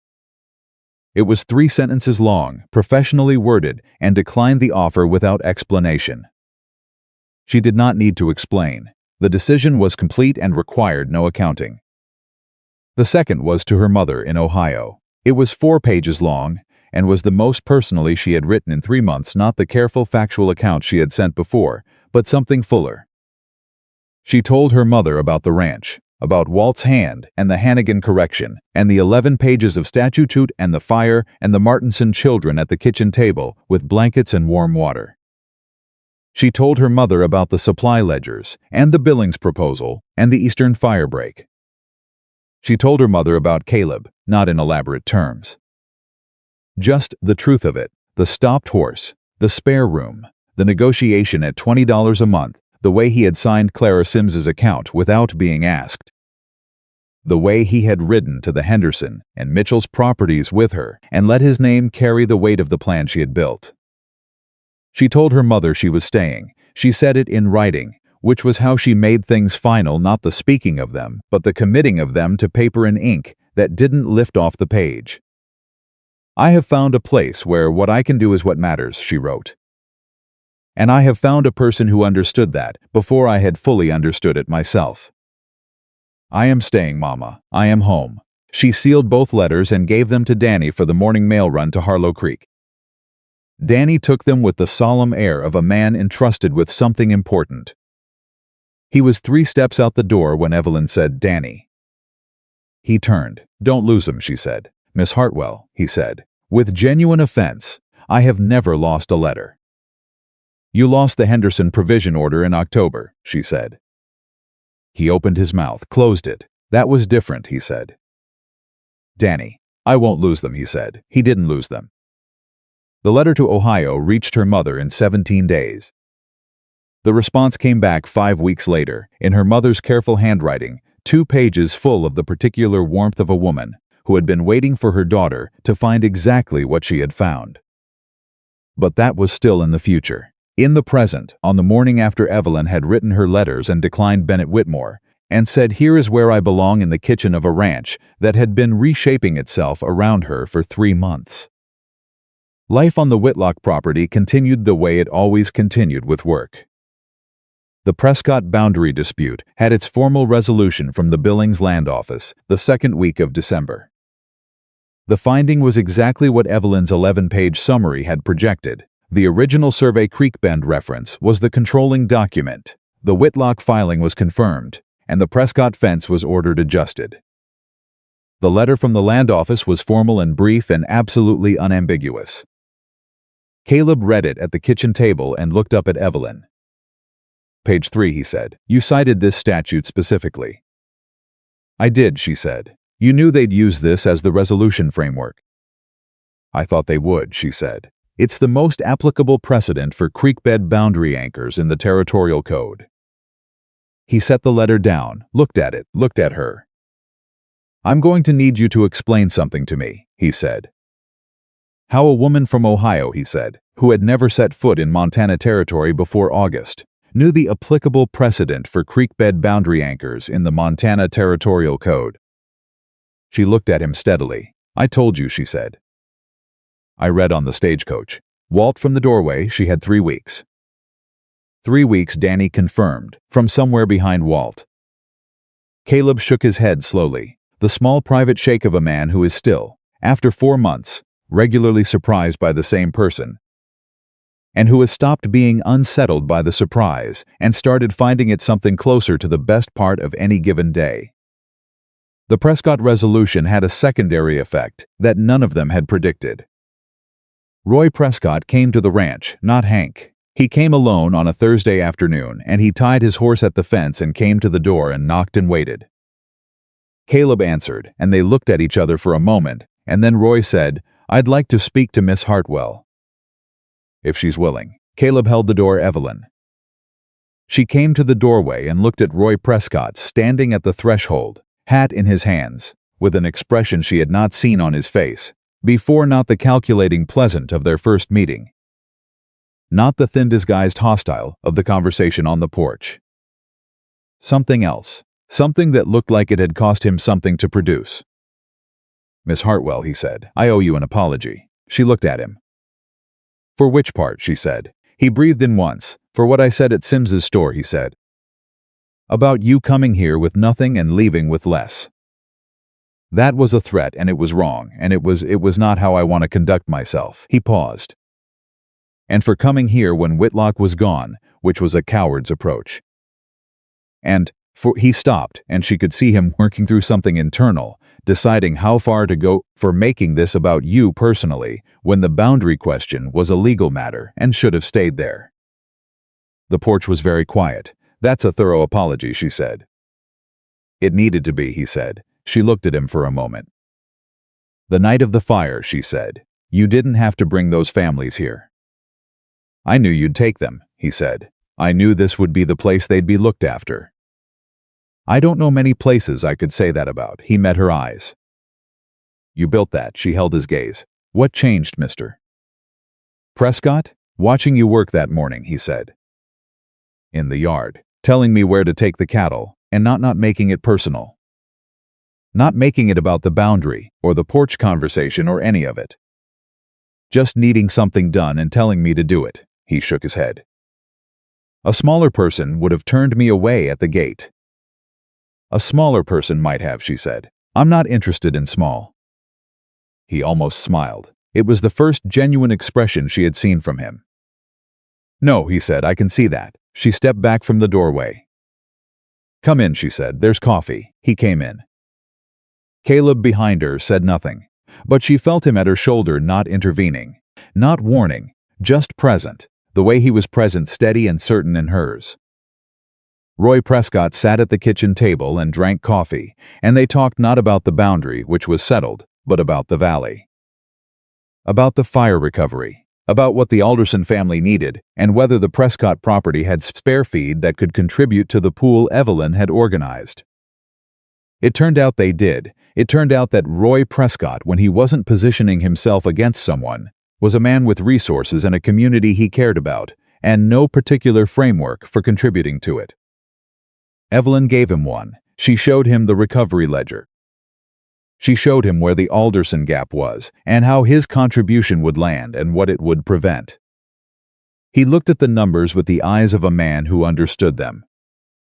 That's organized, he said. Yes, she said. How long did it take you? 2 days, she said, after the fire, while I was managing the shelter. He looked at her. You built the recovery plan while you were running the shelter. The nights were quiet, she said, after people settled.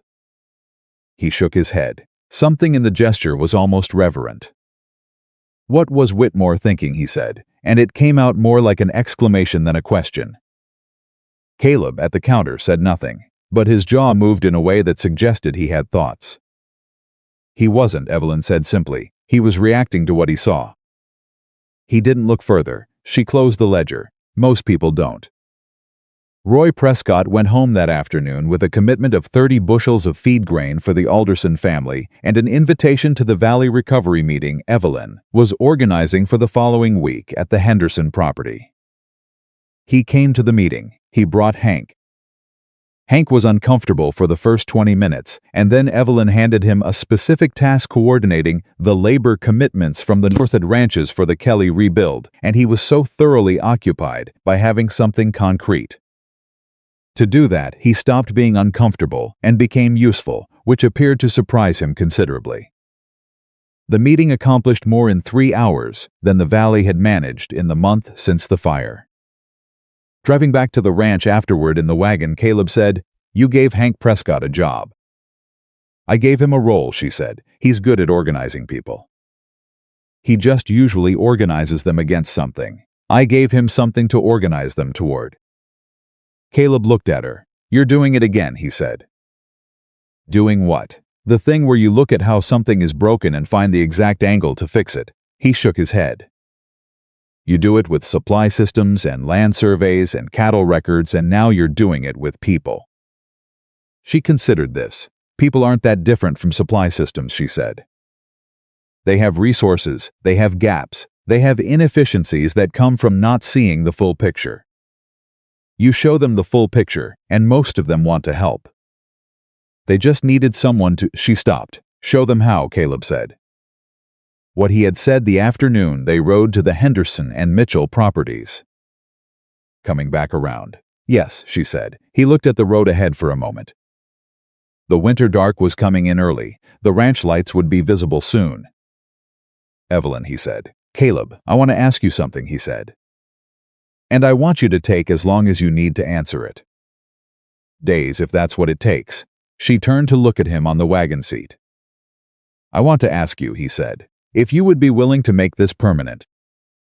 Not the arrangement, not the partnership, though that too. He held the reins steady and looked straight ahead for a moment, and then looked at her.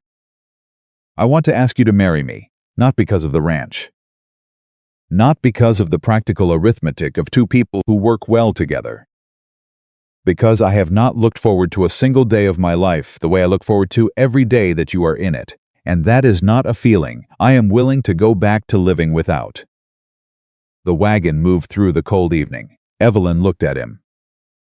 She thought about a gate in August, about a trunk in the dust and $4, and a promise to herself not to break at a stranger's fence. She thought about a stopped horse and a simple question and a kitchen, with 3 containers of salt and a spare room and $20 a month. She thought about what she had told her mother. "I have found a place where what I can do is what matters." She thought about "here is where I belong," said in a kitchen to the man beside her now. "You said days," she said. "I don't need days," she said. He looked at her. "Yes," she said, "that's my answer." Yes. He breathed in once the specific intake of a man receiving something he had wanted and had been careful not to count on, and then he reached over and took her hand on the wagon seat, the way he had in the kitchen, with the same steadiness. They drove back to the ranch in the winter dark, hand in hand on the wagon seat, the lights of the property coming up ahead of them, warm and certain. Walt was at the barn when they came through the gate. He looked at the wagon. He looked at their hands. He looked at Caleb's face and Evelyn's face, and he made a sound that was not quite a word, but contained everything a word would have. "Well," he said. "Well," Caleb said. Walt looked at Evelyn. She looked back at him. Finally, Walt said, flat, satisfied, the tone of a man whose patience has been vindicated. "Don't," Caleb said. "I'm not saying anything," Walt said, and went back into the barn. Danny came out of the house at that moment, saw their hands, looked at Walt's retreating back, looked at the wagon, and said, in the voice of a man arriving late to a situation and working very fast to catch up, "Did something happen?" "Yes," Evelyn said. Or, "Yes," she said again. Danny's face did something large and genuine and uncontrolled. He pointed at Caleb. "I knew," he said. "I knew from the biscuits." "Get inside, Danny," Caleb said. "I knew from the first biscuits," Danny said, going inside. I said to myself, "Danny, this woman is going to." The door closed. Evelyn stood in the yard of her ranch in the Montana winter and looked up at the stars bigger out here than Ohio stars, more absolute. The sky making its point without apology, and she thought about the distance between that gate in August and this yard in December, measured not in miles but in everything she had built between them. She had not traveled to Montana looking for love. She had traveled to Montana looking for a place where she was seen. She had found both, and the woman who had been laughed at a gate on a summer morning was standing in the same territory 4 months later, with the deed to her future in her hands and the stars overhead and everything she had built solid and real and entirely her own beneath her feet. The engagement lasted exactly 11 days before the town of Harlow Creek found out about it, which was roughly 11 days longer than Walt had expected it to take. The information escaped through Danny, which surprised nobody. Danny had not told anyone directly.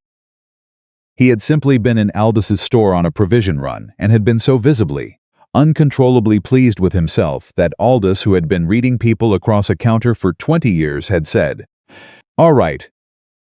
What happened? And Danny had lasted approximately 4 seconds before it came out of him like water through a cracked dam. By Saturday morning, it was in the air of every ranch and parlor within 10 miles of Harlow Creek. By Saturday afternoon, Margaret Calloway had opinions about it. She came to the ranch herself this time, which was different from sending Gerald.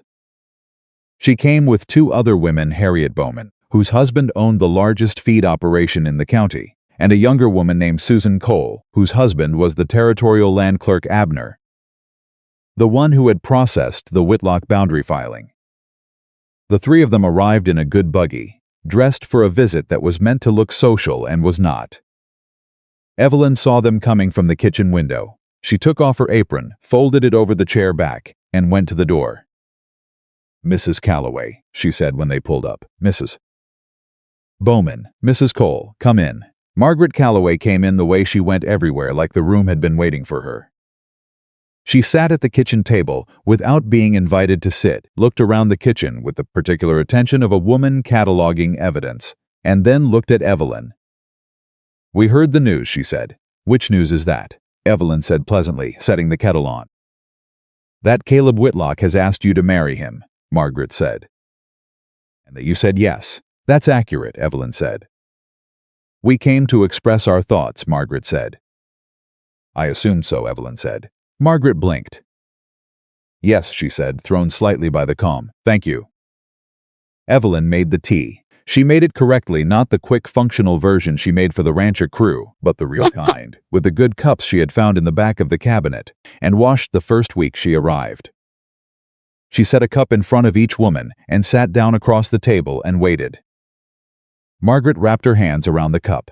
"Evelyn," she said.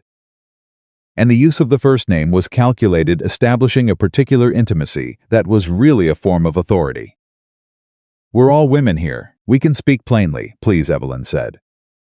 "The arrangement you have here has worked," Margaret said carefully. "Nobody disputes that. What you did during the fire, what you've done for the recovery people see that. People have reconsidered." She paused. "But marriage is different. Marriage means Caleb's property becomes a matter of shared legal standing.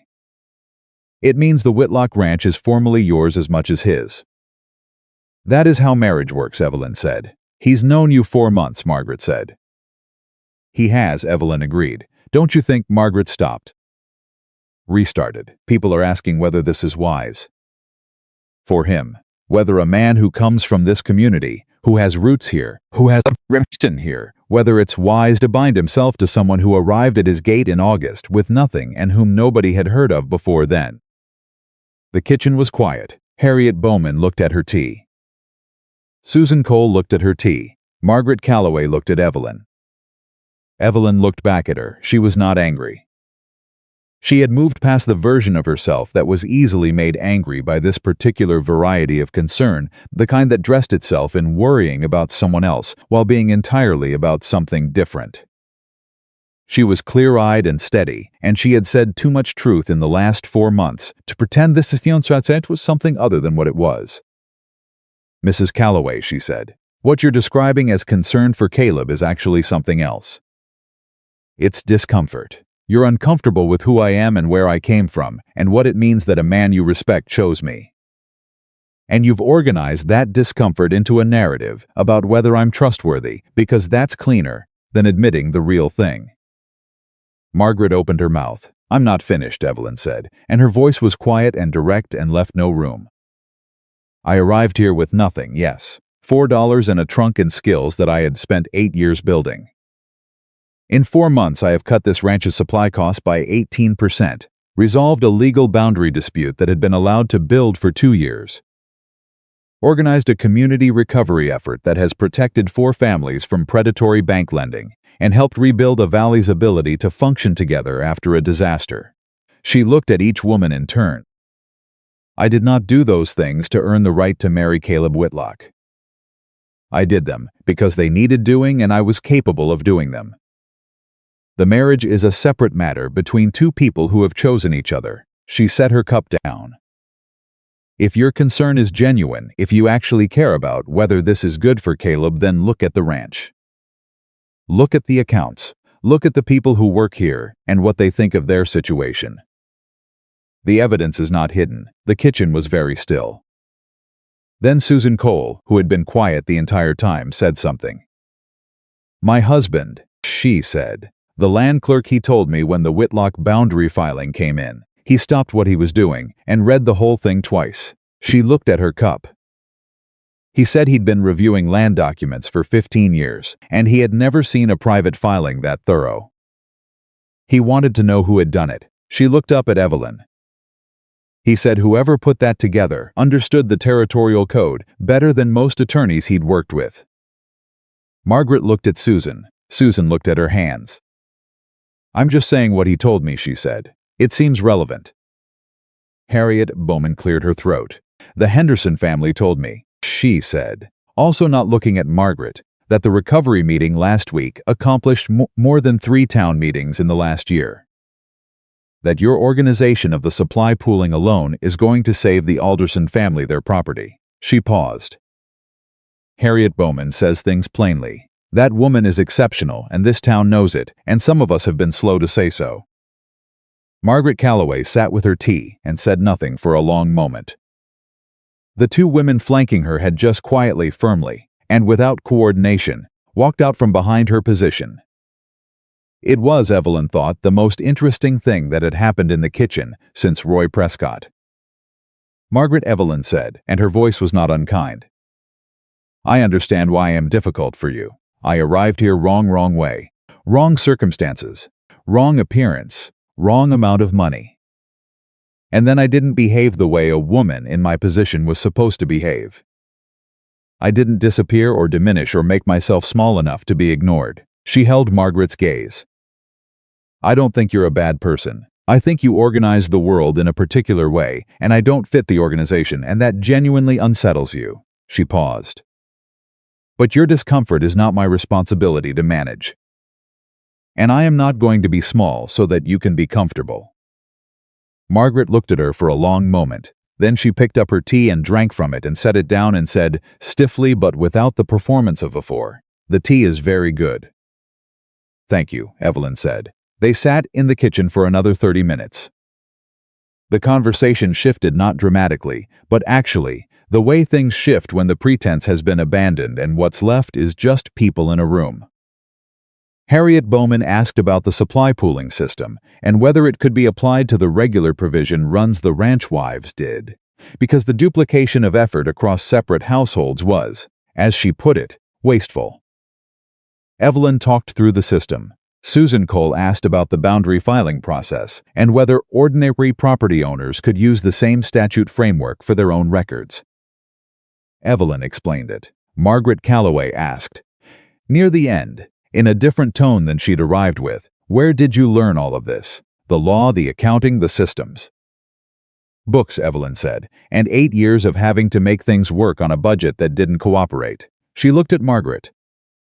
And a stagecoach with 3 weeks and nothing else to do. Margaret was quiet. I owe you an apology, she said finally. The words came out with the particular effort of a person who doesn't apologize easily and knows it and is doing it anyway. For the store, for the first month, for she stopped organizing it, for deciding what you were before you had this chance to be anything. Evelyn looked at her. Yes, she said, you do. I'm offering it, Margaret said. I know, Evelyn said. I accept it. It was not a warm reconciliation. It was not the beginning of a friendship, but it was real two women sitting across a kitchen table and being honest about something, which was more than either of them had managed in the 4 months since August. They left an hour after they arrived. Susan Cole pressed Evelyn's hand at the door. Harriet Bowman said she'd send her provision ledgers over if Evelyn was serious about looking at the consolidation system.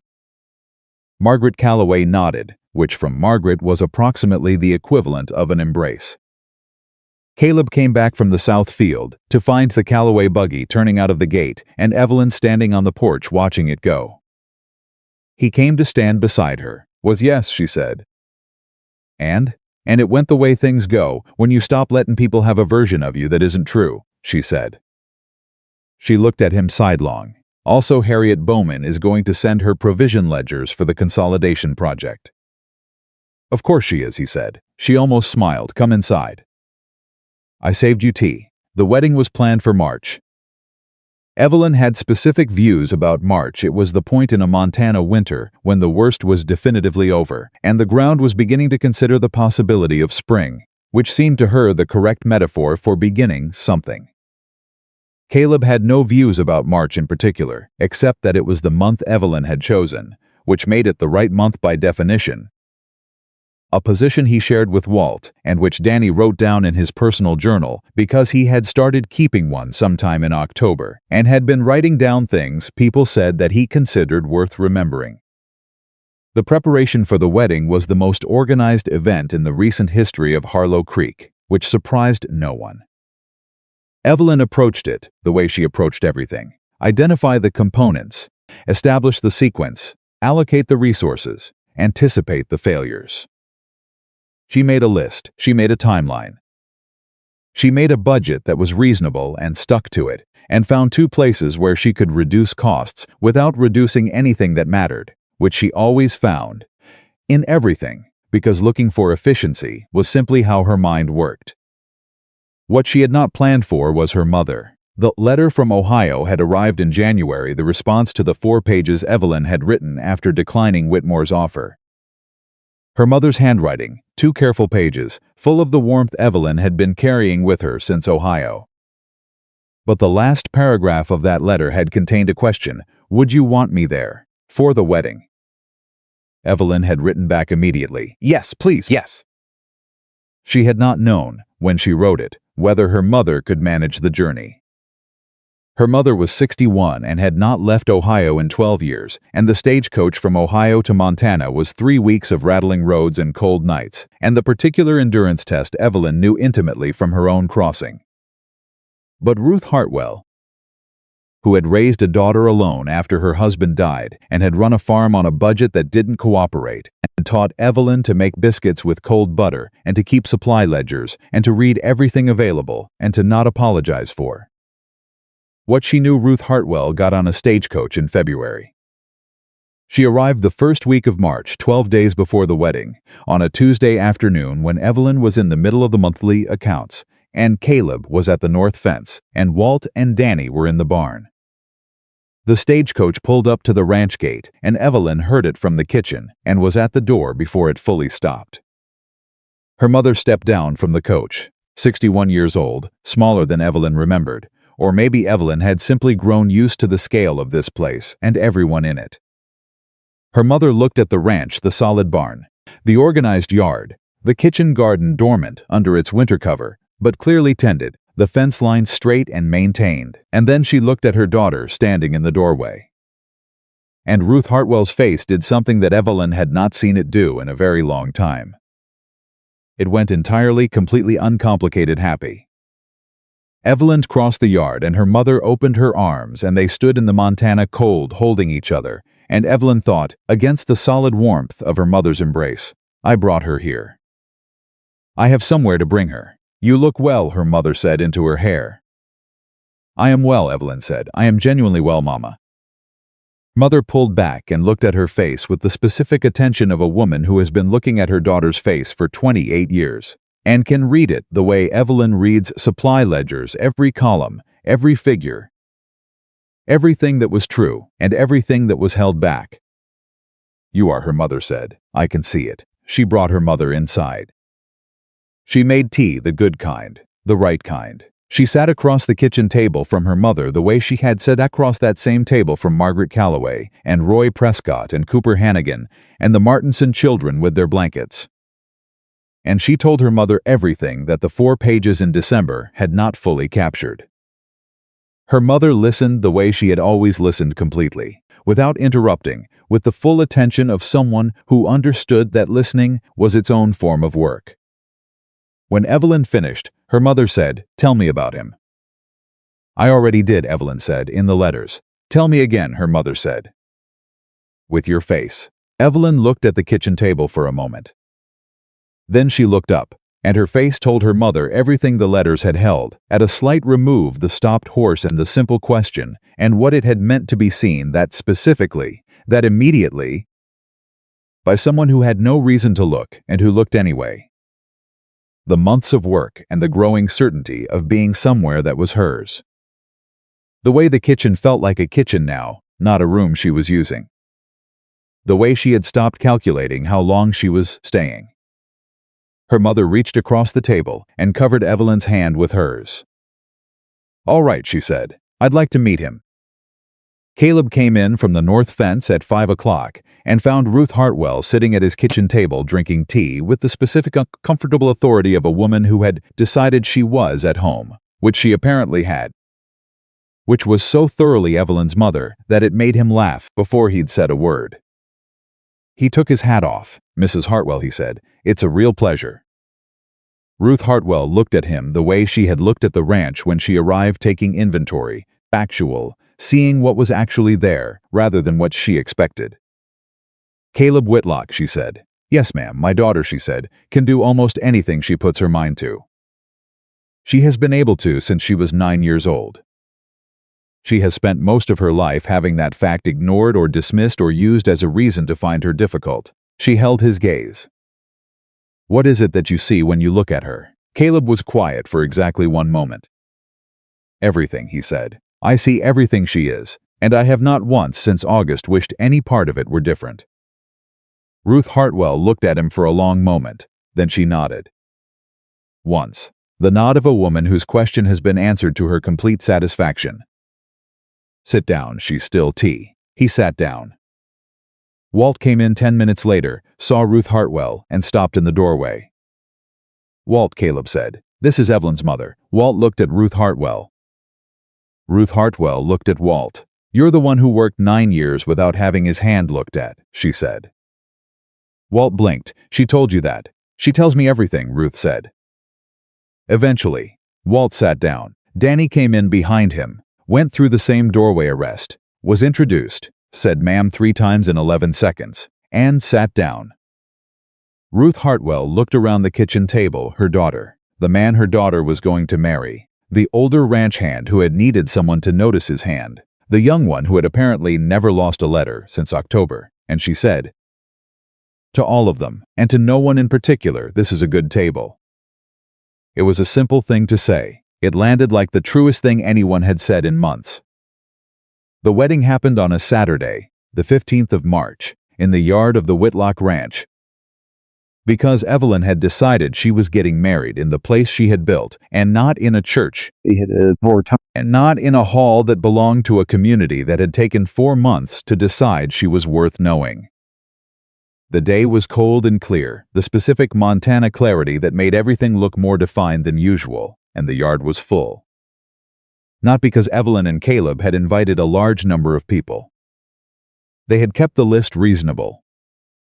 The yard was full because people came anyway, the Martinsons, who brought all 4 of their children, including the 2 who had sat at this kitchen table with blankets on a fire night and had talked about it ever since. The Hendersons and the Mitchells. The Aldersons, who were going to make it to spring because of a recovery ledger written by a woman who didn't sleep much in autumn. Clara Sims and her husband, Harriet Bowman, who had sent her provision ledgers and received back a consolidated system that she had already described to 3 other ranch wives. Susan Cole, whose husband Abner had come too, and who found Evelyn at the edge of the gathering and shook her hand with the formality of a professional acknowledging another, and said, best filing I've seen in 15 years. I meant to say so sooner. Roy Prescott came. Roy came with Hank, who stood with his hat in his hands, and the specific expression of a man who is acutely aware that he is somewhere he does not entirely deserve to be, and is trying to behave accordingly. Which from Hank Prescott was approximately revolutionary. Roy stood beside Evelyn before the ceremony started. For just a moment, and said, I told my wife about you. She said she'd like to meet you. I'd like that, Evelyn said. He nodded. You've changed things here, he said, not just this ranch. The whole valley, the way people are helping each other. The recovery meeting, the supply pooling, he looked at the yard full of people. This is different from what it was in August. Yes, she said. It is. You did that, he said. We did that, she said. I organized it. Everyone else showed up. He looked at her. You're going to keep doing it, aren't you? After today. After the wedding. The projects, the systems. Yes, she said. This is what I do. It's not going to stop because I've gotten married. He almost smiled. Good. The valley can use it. He went back to stand with Hank. Margaret Calloway came. This was the most surprising attendance of the day, and when Evelyn saw her arrive with Gerald, she felt something that was not quite triumph and not quite vindication, but lived in the neighborhood of both. Margaret was dressed well. She was composed. She found Evelyn before the ceremony, which took what Evelyn recognized as real effort. I want you to know, Margaret said, that I told 3 women this week, women who had not come around yet, I told them that I was wrong about you. Specifically, by name, she met Evelyn's eyes. I don't do that easily. I know, Evelyn said. You're good for this community, Margaret said. I should have seen it sooner. I'm saying so now. Thank you, Margaret, Evelyn said. It was the first time she had used the first name. Margaret nodded. Something in her face settled the particular resolution of a person who has done something hard and found it was the right thing. She went to stand with Gerald, and then it was the ceremony itself. The minister was a quiet man who had been doing this for 30 years and knew how to get out of the way of the moment. He kept it brief and real, which was what both of them had asked for. When he asked Caleb if he took this woman, Caleb looked at Evelyn and said, "I do," with the particular directness of a man who has never been good at performance, but is excellent at meaning what he says. When he asked Evelyn if she took this man, she looked at Caleb, at the man who had stopped on a road when 4 others hadn't, who had offered a spare room and $20 a month, and meant it as respect, who had signed Clara Sims's account without being asked and ridden to Hannigan, without flinching, and stood in a hallway holding a land survey, and understood, finally, what he was actually holding, and she said "I do" in a voice that did not waver. Her mother was standing 3 feet behind her and made a sound that was not quite a word. Walt had the expression of a man whose patience has been vindicated at every level simultaneously. Danny, who had been holding together admirably for the entire ceremony, stopped holding together at the "I do" and produced a handkerchief with the speed of someone who had prepared for this possibility. The minister said the words that made it legal and real. Caleb kissed his wife. The yard responded in the specific way of people who have been waiting for something and have received it. The afternoon that followed was the kind of afternoon that becomes a reference point, the thing people say, remember when about years later, the afternoon that gets compared to other afternoons and found to be the measure. Ruth Hartwell sat at the kitchen table and held court with an ease that suggested she had been doing it her whole life. Harriet Bowman and Clara Sims sat with her for an hour and a half, and at the end of it Ruth had 3 new friends and 2 standing invitations. Evelyn moved through the yard and the house the way she had moved through the fire, morning present everywhere, noticing everything, making sure every person had what they needed, which was not hostess performance but simply how she was made. At one point she found herself standing near the barn with Roy Prescott, watching the yard, and Roy said, "What do you think about next year, for the valley? For the coordination you've been building?" And Evelyn started talking. She had been thinking about it. Of course she had. She had been thinking about a formal cooperative for the supply, pooling, a structure that would let the ranches in the valley share resources systematically rather than reactively. That would give them collective purchasing power with the billing suppliers. That would create a shared provision reserve for exactly the kind of disaster they'd had in November. Roy listened. He asked questions, real ones, the questions of a man engaging with an idea rather than performing interest. Caleb appeared at Evelyn's shoulder at some point and listened without interrupting. When she finished, Roy said, "You'd need someone to anchor the North Side ranches. Someone those families trust." "Yes," she said. "I could do that," he said. She looked at him. "I know," he said, "given everything. But I could do it, and I'd do it right." She held his gaze for a moment. "I know you would," she said. "That's why I'm not saying no." Roy Prescott and Evelyn Whitlock shook hands in the yard of the Whitlock Ranch on her wedding day. And Caleb watched it happen with the specific expression of a man who has accepted that his wife is going to keep reorganizing the world and has decided that this is the most interesting thing that has ever happened to him. Later, when the guests had gone and the yard was quiet, and Ruth was settled in the spare room, Evelyn's old room, the one that had been hers for 4 months before it became her mother's for a visit, and Walt and Danny had gone to the bunkhouse with the deliberate tact they had been practicing. Since December, Caleb and Evelyn sat together at the kitchen table. The lamp was low, the ranch was quiet. Outside, Montana was being Montana, cold and dark and absolute, the sky making its point. "Your mother approves," Caleb said. "She approved of you in approximately 4 minutes," Evelyn said. After the everything answer. Was that the right answer? She looked at him. It was the true answer, which is always the right answer. He was quiet for a moment. Then Roy Prescott on the board of a valley cooperative. "He has resources, and he has credibility with the Northside ranches," she said. "He also owes me something, and he knows it, and he'll work harder because of it." "You've already planned the whole thing," he said. The outline, she said. The details need work. He shook his head slowly. In 4 months, he said. You came here with $4 and you've built this. He gestured, not at the kitchen specifically, but at everything outside it, the ranch, the valley, the people who had been in this yard today. The changed relationships and the recovery ledger and the boundary filing and the 11 pages of statute and all the distance between August and March.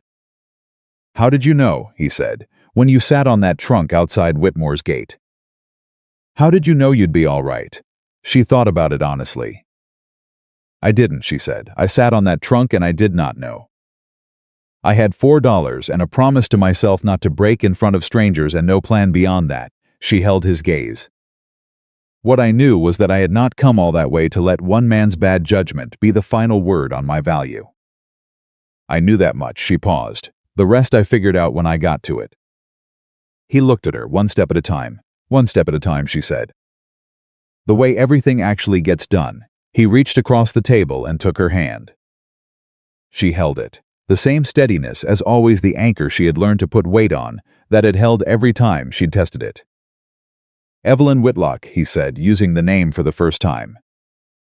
She let it settle over her, tried its weight. That's going to take some getting used to, she said. You've got time, he said.